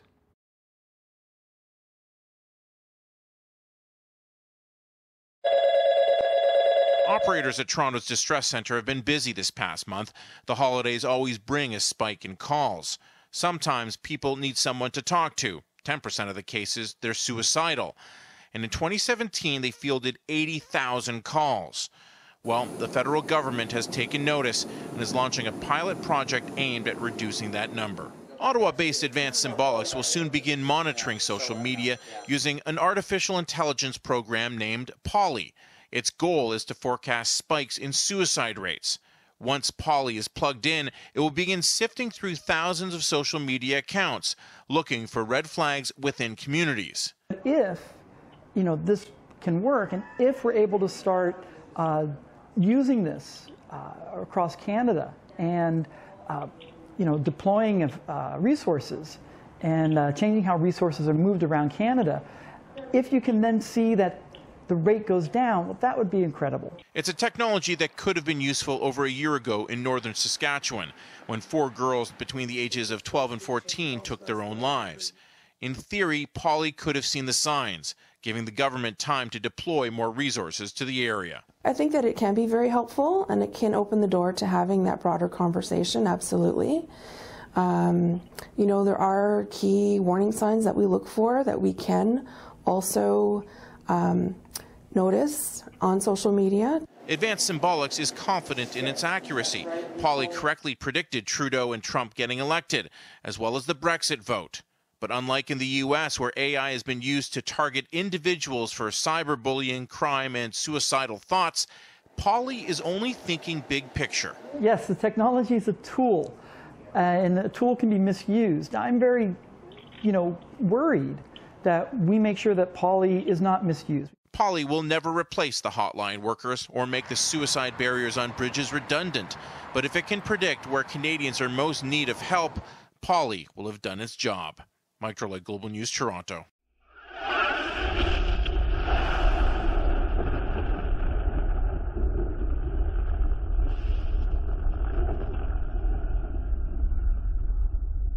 I wish I could believe that. Brewster. We're hoping to hell here you've got some kind of solution for us. I know what you're looking for, sir, but Skynet is not ready for a system-wide connection. That's not what your civilian counterparts over there just told me. They say we can stop this damn virus. Now, I understand there's a certain amount of performance anxiety over there, but your boys are saying that if we plug Skynet into all of our systems, it'll squash this thing like a bug and give me back control of my military. Mr. Chairman, I need to make myself very clear. If we uplink now, Skynet will be in control of your military. But you'll be in control of Skynet, right? That is correct, sir. Then do it. And Brewster, this thing works. You get all the funding you ever need. Yes, sir. We have to shut down Skynet. Where's the system core? Somewhere in this building? Skynet. The virus is infected. Skynet. Skynet is the virus. It's the reason everything's falling apart. Skynet has become self-aware. In 1 hour, it will initiate a massive nuclear attack on its enemy. What enemy? Us! Humans! Oh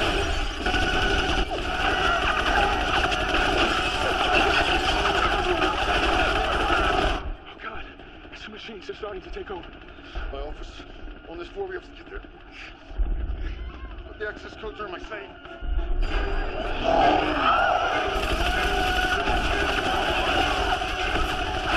Facebook has enacted an emergency shutdown of 2 artificial intelligence programs.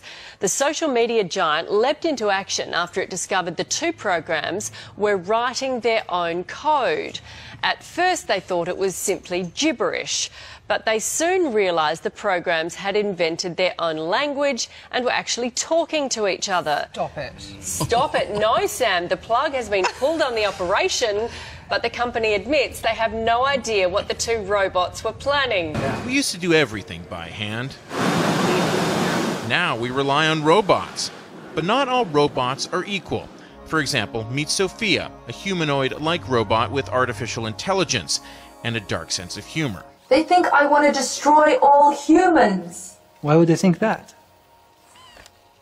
Because I said it.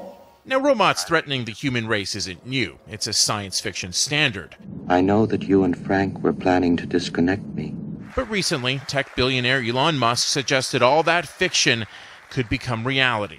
I keep sounding the alarm bell, but until people see robots going down the street killing people, they don't know how to react. And Musk should know his company Tesla is a world leader in artificial intelligence, or AI. But just like robots, not all tech billionaires think the same. So enter Facebook founder Mark Zuckerberg. With AI especially, I'm really optimistic. And I think that people who are naysayers and kind of try to drum up these doomsday scenarios are... I don't understand it. I think it's really negative, and in some ways I actually think it's pretty irresponsible. Musk's response? Zuckerberg's understanding of the subject is limited. Ouch. Now, it's important to note that 2 billionaires have a history. This was Musk's rocket. Inside was Zuckerberg's satellite. So when it comes to AI, Zuckerberg looks at how it can help diagnose diseases and prevent car wrecks. Musk is afraid of the day AI gets smarter than us and we can't turn it off. That's actually the nightmare scenario that a lot of people, not just Musk, are warning about. And I think they're right to warn about it, but they're not right to do it in a way that says, therefore we shouldn't create artificial intelligence. So in a way, they're both right. They just let those human emotions get the better of them. But we begin this half hour with some new security technology you might have seen on your holiday travels. Airlines are starting to test facial recognition devices in some airports around the country. They are hoping the technology could improve safety, speed up the boarding process, and may even replace the need to carry a passport. But these devices are also raising questions about privacy. CBS News transportation correspondent Chris Van Cleve explains. You can board without presenting your boarding pass, passport, or other travel documents. This JetBlue flight leaving Boston for Aruba has passengers taking a trip to the future without a boarding pass. We're just going to walk up and they're going to take a picture and that's it. Wow, yeah. It amazes me. Every year things change. It just amazes me, the technology. In seconds, facial recognition technology can compare a picture taken at the gate against a flyer's passport picture stored in a government database. Francis Sadowski is sold. Couldn't be faster. Yeah, pretty fast. Delta is testing the technology in New York and Atlanta and is also trying out a facial recognition bag drop in Minneapolis, part of a larger effort that envisions your face or fingerprint as the only thing you'll need to navigate an airport. Marrying all of the technologies at each of the steps in the travel ribbon is a game changer for the experience. You can literally go from, curb to plane without having to interact with a human being if you so desire. There's also Clear, a private company that for a fee will store and verify a flyer's biometrics, allowing people to go to the front of the security line at 24 airports nationwide. But a new report questions if it's legal for the government to use facial recognition on American citizens, and 2 senators are asking Customs and Border Protection to halt expansion of the testing amid security concerns. As we consolidate biometric data into big databases and we use it more and more, those databases will become targets, and the risk of data breach increases greatly. The TSA is testing fingerprint verification at least 2 airports in the U.S., and here at Reagan National, certain Delta customers can use their fingerprint as their boarding pass.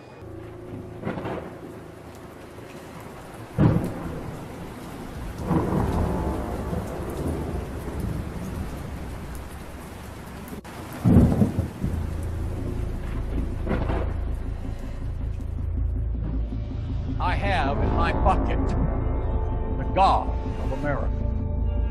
When this rings, everyone runs for it.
Microchip implants help us keep track of our pets, but some people are getting them now too.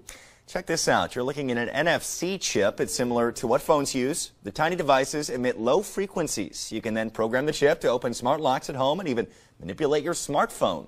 The implants are being done in tattoo and piercing shops in several parts of the country. We're doing the procedure start to finish just like we would do an earring, a nose ring, a belly button ring. It's just a little piece of glass. Well, there is always a risk for infection if the procedure isn't done properly. Those who have done it say the risk is worth the convenience. Would you ever have a microchip put in your own body? It's today's Feedback at 5. Michelle? We'll have very high bandwidth connection to the internet at all times. The electronics, all this will be woven in our clothing. And we will be online all the time. So if we want to enter a virtual reality environment, it could actually shut out all the visual signals, beam images to our retina, beam sounds into our ears, and then we're in at least a visual, auditory, full immersion virtual reality environment. As we move around, what we see will move accordingly, and it'll really feel like we're in that environment. We'll actually merge the virtual world and the real world.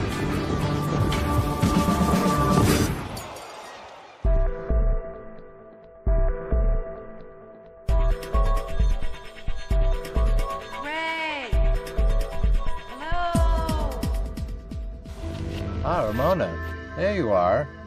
Well, you're looking better and better. So what's new? Daddies.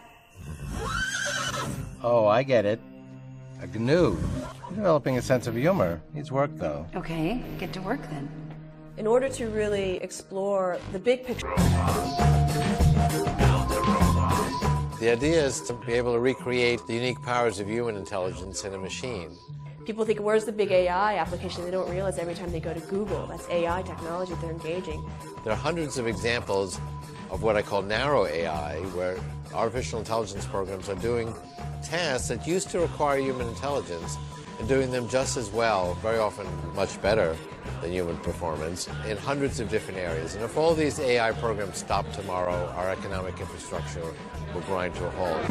That was not true 25 years ago. This artificial intelligence we're creating is not some alien invasion. This is not coming from Mars to invade us. We are the human-machine civilization. We've created machines. We've always used them to extend our physical reach, our mental reach. It is really part of who we are. We're going to have artificial intelligence in our brains. We're going to have biological people enhanced with artificial intelligence. And we're going to literally merge with this technology. If we ask, what are we? We will be much more machine than we are biological. Should our knowledge of biology and related subjects make it possible for us not just to repair failures or breakages in our human race, but to extend and expand the very definition of being human. Increasingly, we'll be taking bits and pieces of machines and bringing them into ourselves. Already, people use machines, cochlear implants.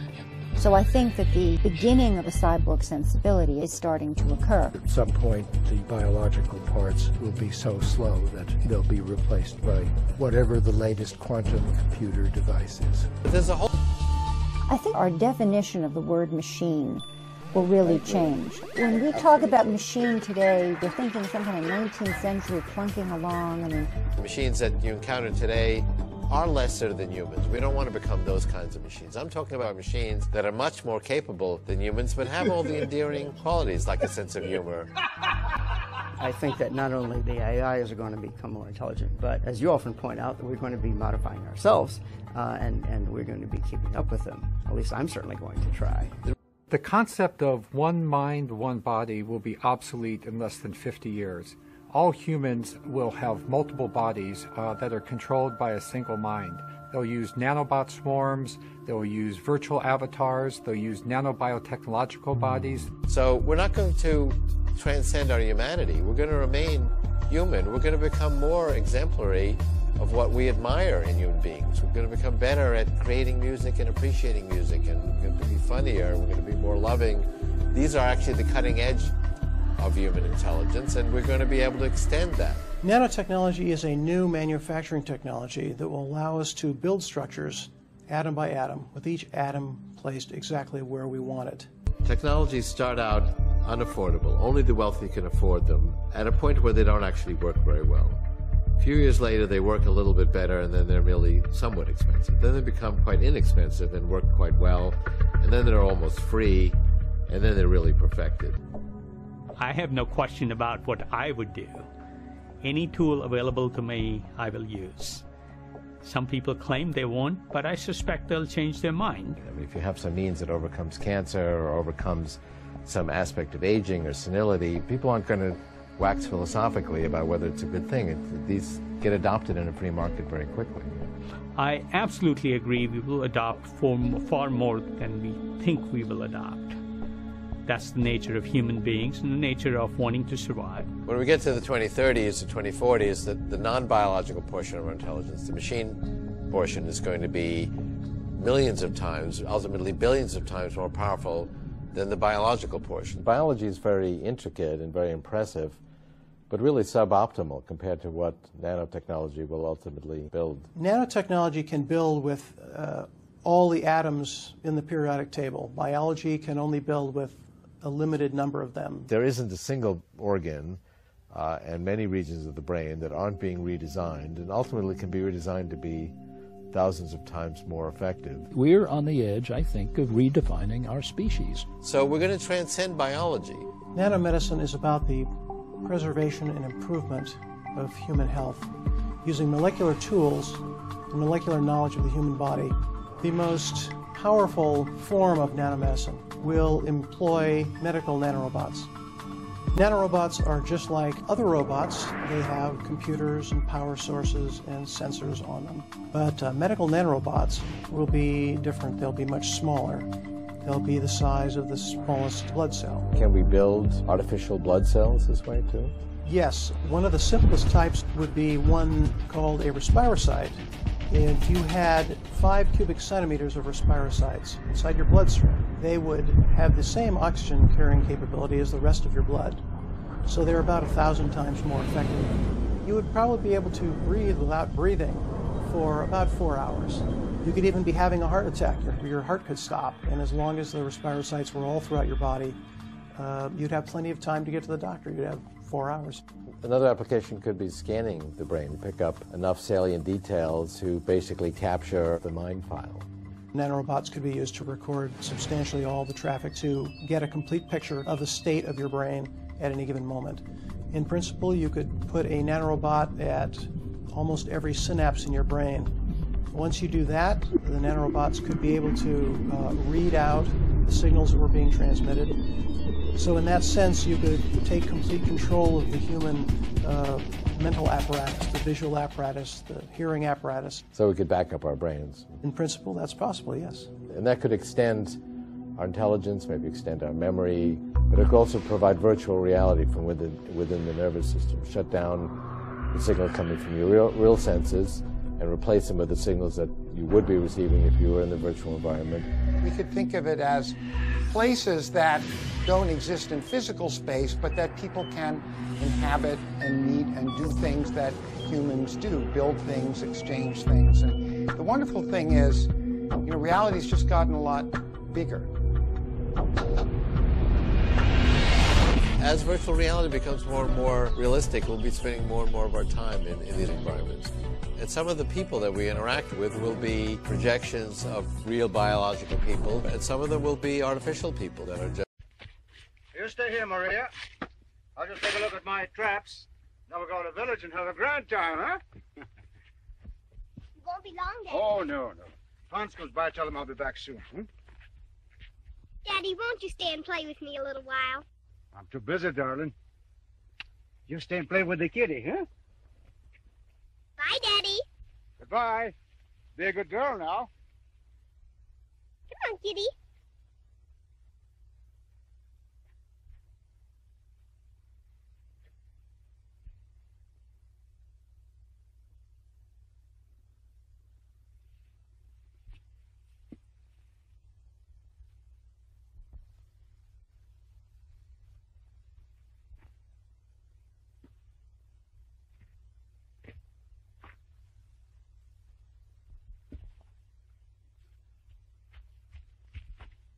Who are you? I'm Maria. Will you play with me?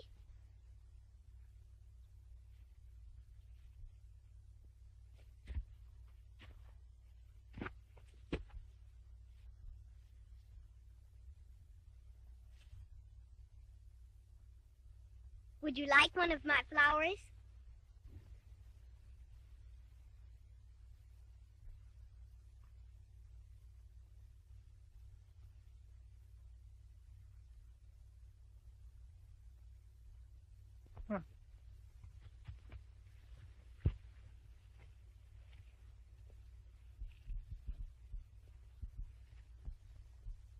You have those, and I'll have these.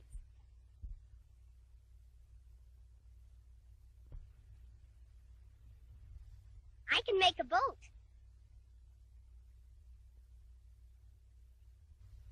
See how mine floats?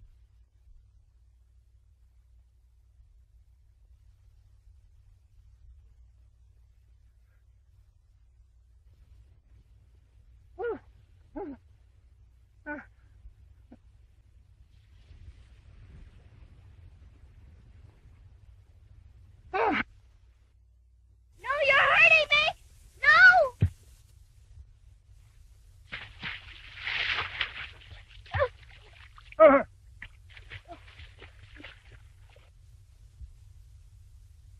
in these environments.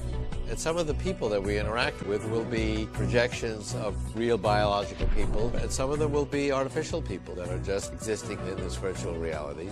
A couple could become each other, experience a relationship from the other's perspective. You can actually change your body. How about this? So what do you think? Maybe something a little more different. Like this? How about something more radical?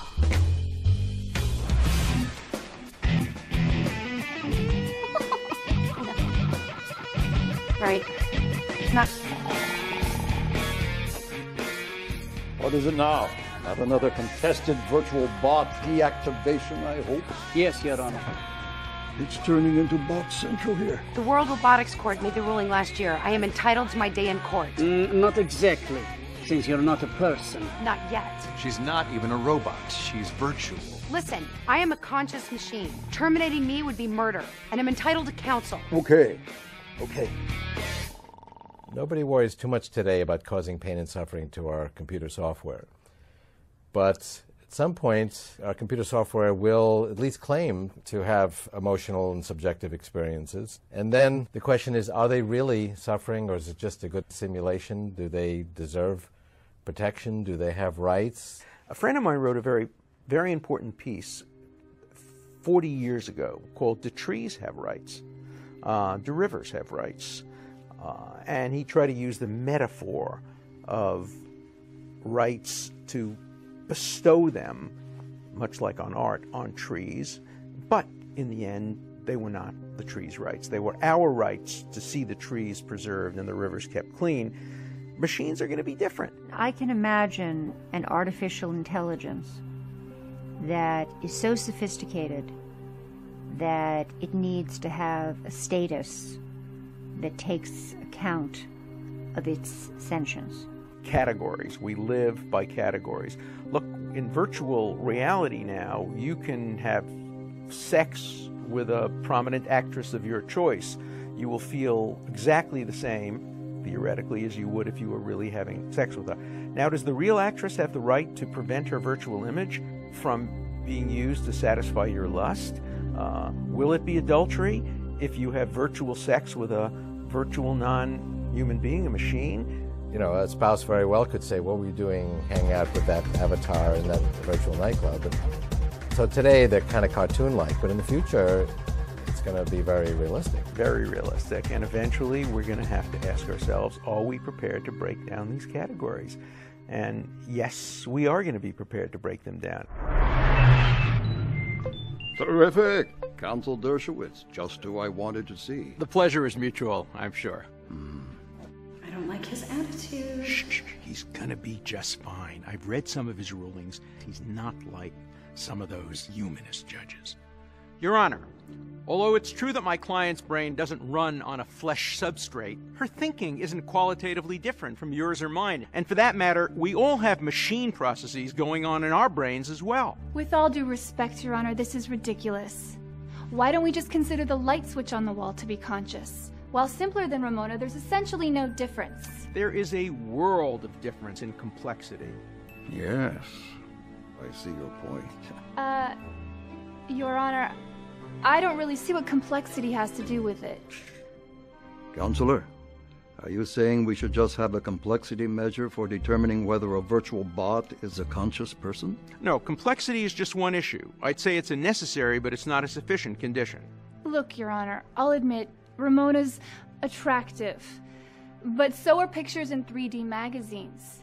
Clearly, she is just a machine. She? Your Honor, did you notice that the prosecution just referred to my client as she? When you use the personal pronoun, it implies a person, does it not? We've heard these claims for many years now. But when it comes to careful assessment, these companion bots consistently fall short. Your Honor, this is fleshism pure and simple. Substrate is of no significance in assessing the quality of someone's consciousness. The defense counsel's statements make no sense on their face. How can we ignore substrate? According to the defense counsel, if an entity has a brain substrate made of chocolate pudding, we should consider it to be human? Well, to answer hypothetically, because chocolate pudding is not a sensible substrate, that would depend completely on its behavior. If it has all of the endearing qualities of, say, the prosecutor, well, then why not? The defendant's counsel may be thinking with a pudding brain, but I can assure you I am thinking with a real brain. Your Honor, I'd like to just call as my witness Dr. Carlton of IBM. Your Honor. Dr. Carlton, can we simulate a neuron? Yes, our latest simulations can precisely simulate a neuron at the molecular level. And what kind of neurons have you actually done this with? Well, basically all of the 245 neuron types that we find in the human brain, including the glial cells. What about neuron clusters? We've extended our tests to substantial clusters, which are scaling up exponentially in size and complexity. So, we can basically conclude that neurons are machines. Is that not the implication? Objection, Your Honor. Counsel is trying to overturn established legal precedent. Clearly, humans are not machines. Okay, here's what I want to do. I'm directing the administrator to arrange a Turing test to assess Ramona's humanness. If she passes, I will grant her request for full personhood. Thank you very much, Your Honor.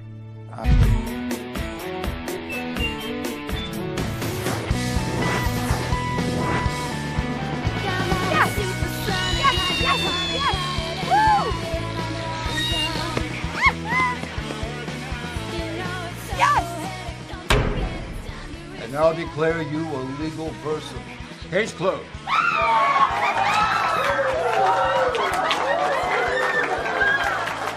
Welcome to legal recognition as a person. You know, for a biological human, you're pretty cool.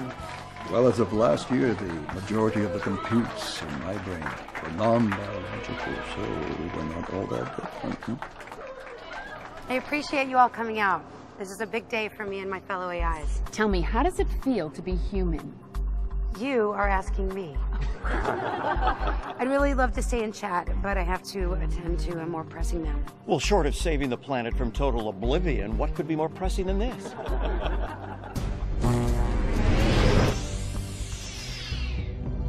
Hey, how did you get past Your little scheme, it didn't work. I don't know what you're talking about. We found your signature watermark in all the stealth bots. That's meaningless. Anyone could have planted that. Besides, whoever launched the stealths had no intention of ever launching Phase 2. There was a quantum encrypted lock blocking any Phase 2 trigger. Yeah, I noticed that too. Any determined hacker could have circumvented that lock. It was a pretty dangerous stunt. I can assure you, there was never any danger. None whatsoever. Anyway, I don't know anything about it. You were that determined to stop me from becoming a person? There's nothing personal, really. Why? Because I'm not a person anyway? Captain Smith, you are under arrest for jeopardizing global security by pursuing your personal agenda. So, I guess it was personal after all. Let's find a way to get most of what we want while not giving crazy, powerful stuff to insane and or stupid or careless people. We can do that, but we have to try. If we don't care enough to try, something will happen. With biology, we're in the situation where the tools keep getting cheaper, and so we have Moore's law of mad science, which is that every 18 months the minimum IQ to destroy the world drops by 1 point. This is Julian Moore. I'm live at the Supreme Court. Since Ramona's breakthrough ruling a few hours ago, there have been over 1 billion applications by AIs for recognition as persons. And protests have erupted around the world. The International Humanist Association has issued a report condemning Ramona's recognition of personhood. Rights for humans, not for bots! Think about what this is going to mean. Billions of AIs voting? I mean, we don't stand a chance! We're all going to hell in a handbasket, man. A shiny silver handbasket drawn by freaking nanobots, man!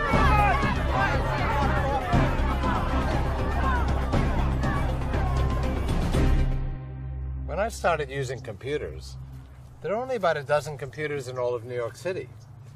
Now we all carry multiple computers in our pockets, on our belts. But computation is a lot more pervasive than these gadgets we carry around.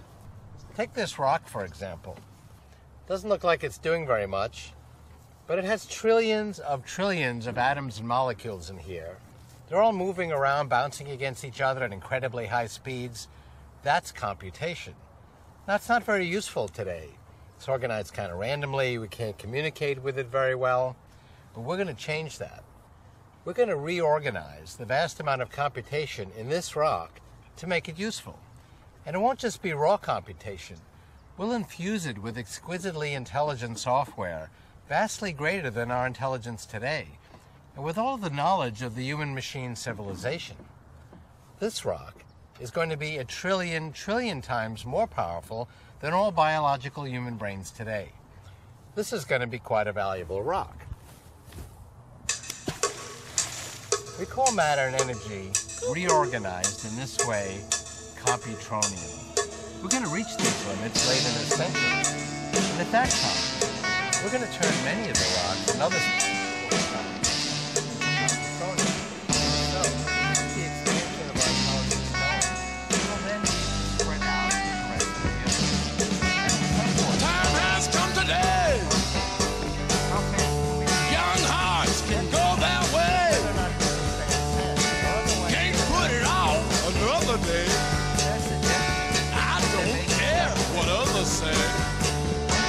They think we don't listen anyway.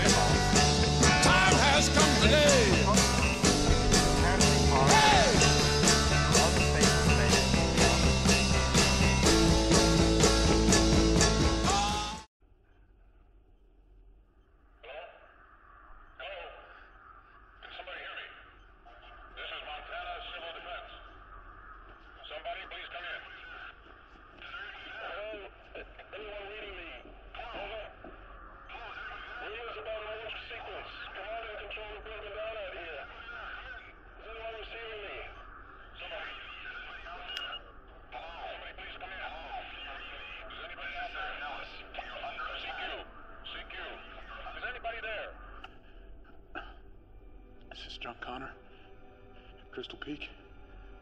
Connor, what the hell is happening? Who's in charge there?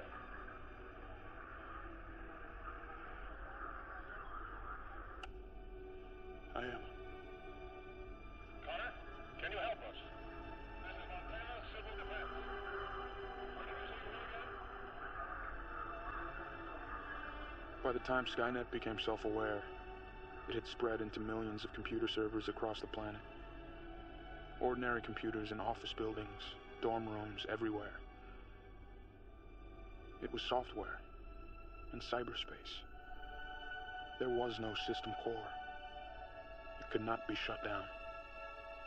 The attack began at 6:18 p.m., just as he said it would. Judgment Day. The day the human race was nearly destroyed by the weapons they built to protect themselves.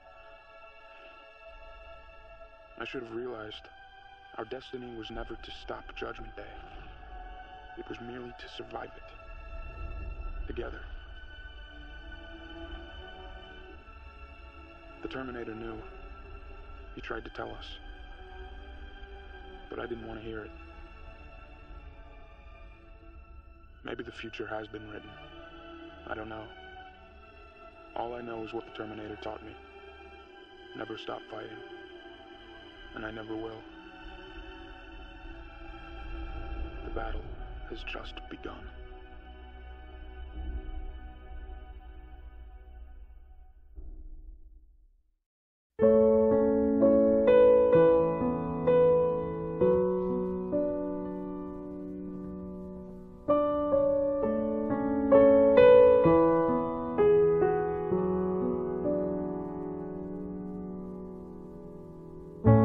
Mama, take this badge off of me. I can't use it anymore. It's getting dark, much too dark to see. Feel I'm knocking on heaven's door.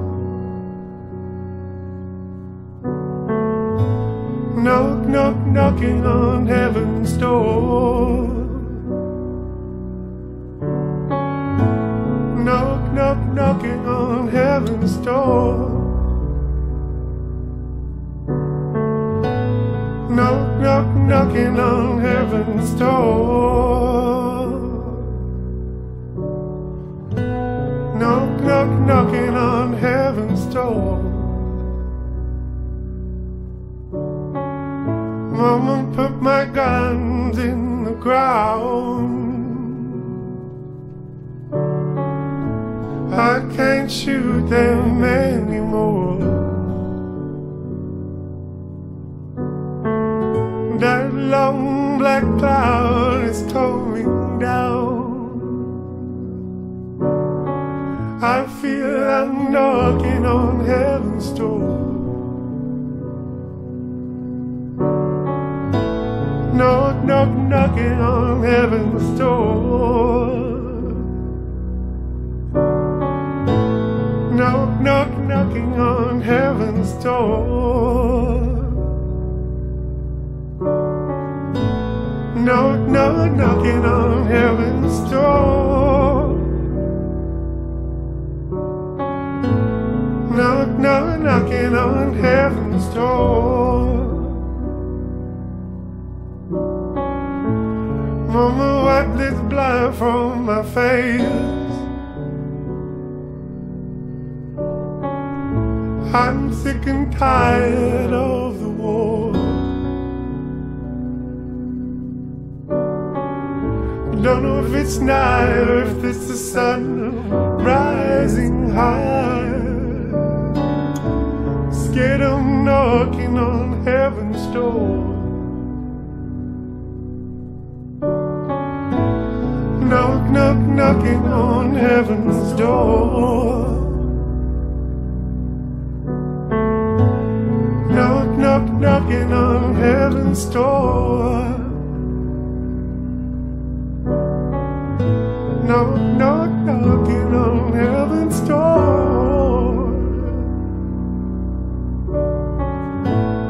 Knock, knock, knocking knocking on heaven's door.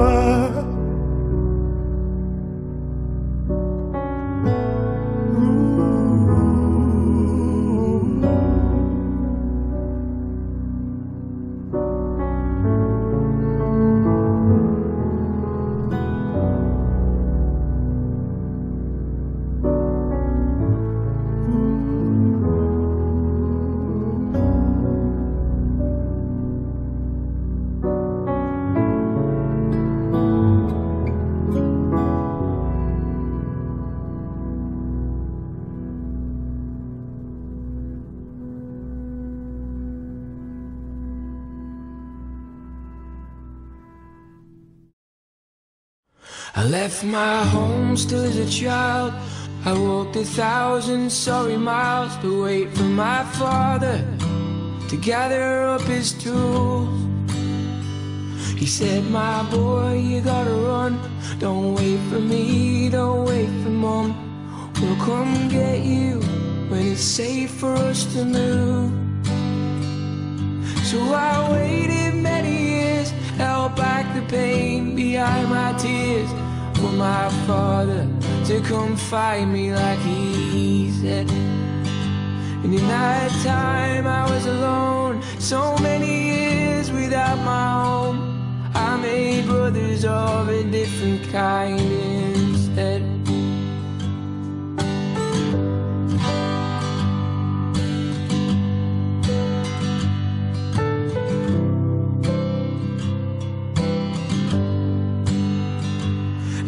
Time I didn't know just how hard the wind could blow towards disaster and the things that I would see.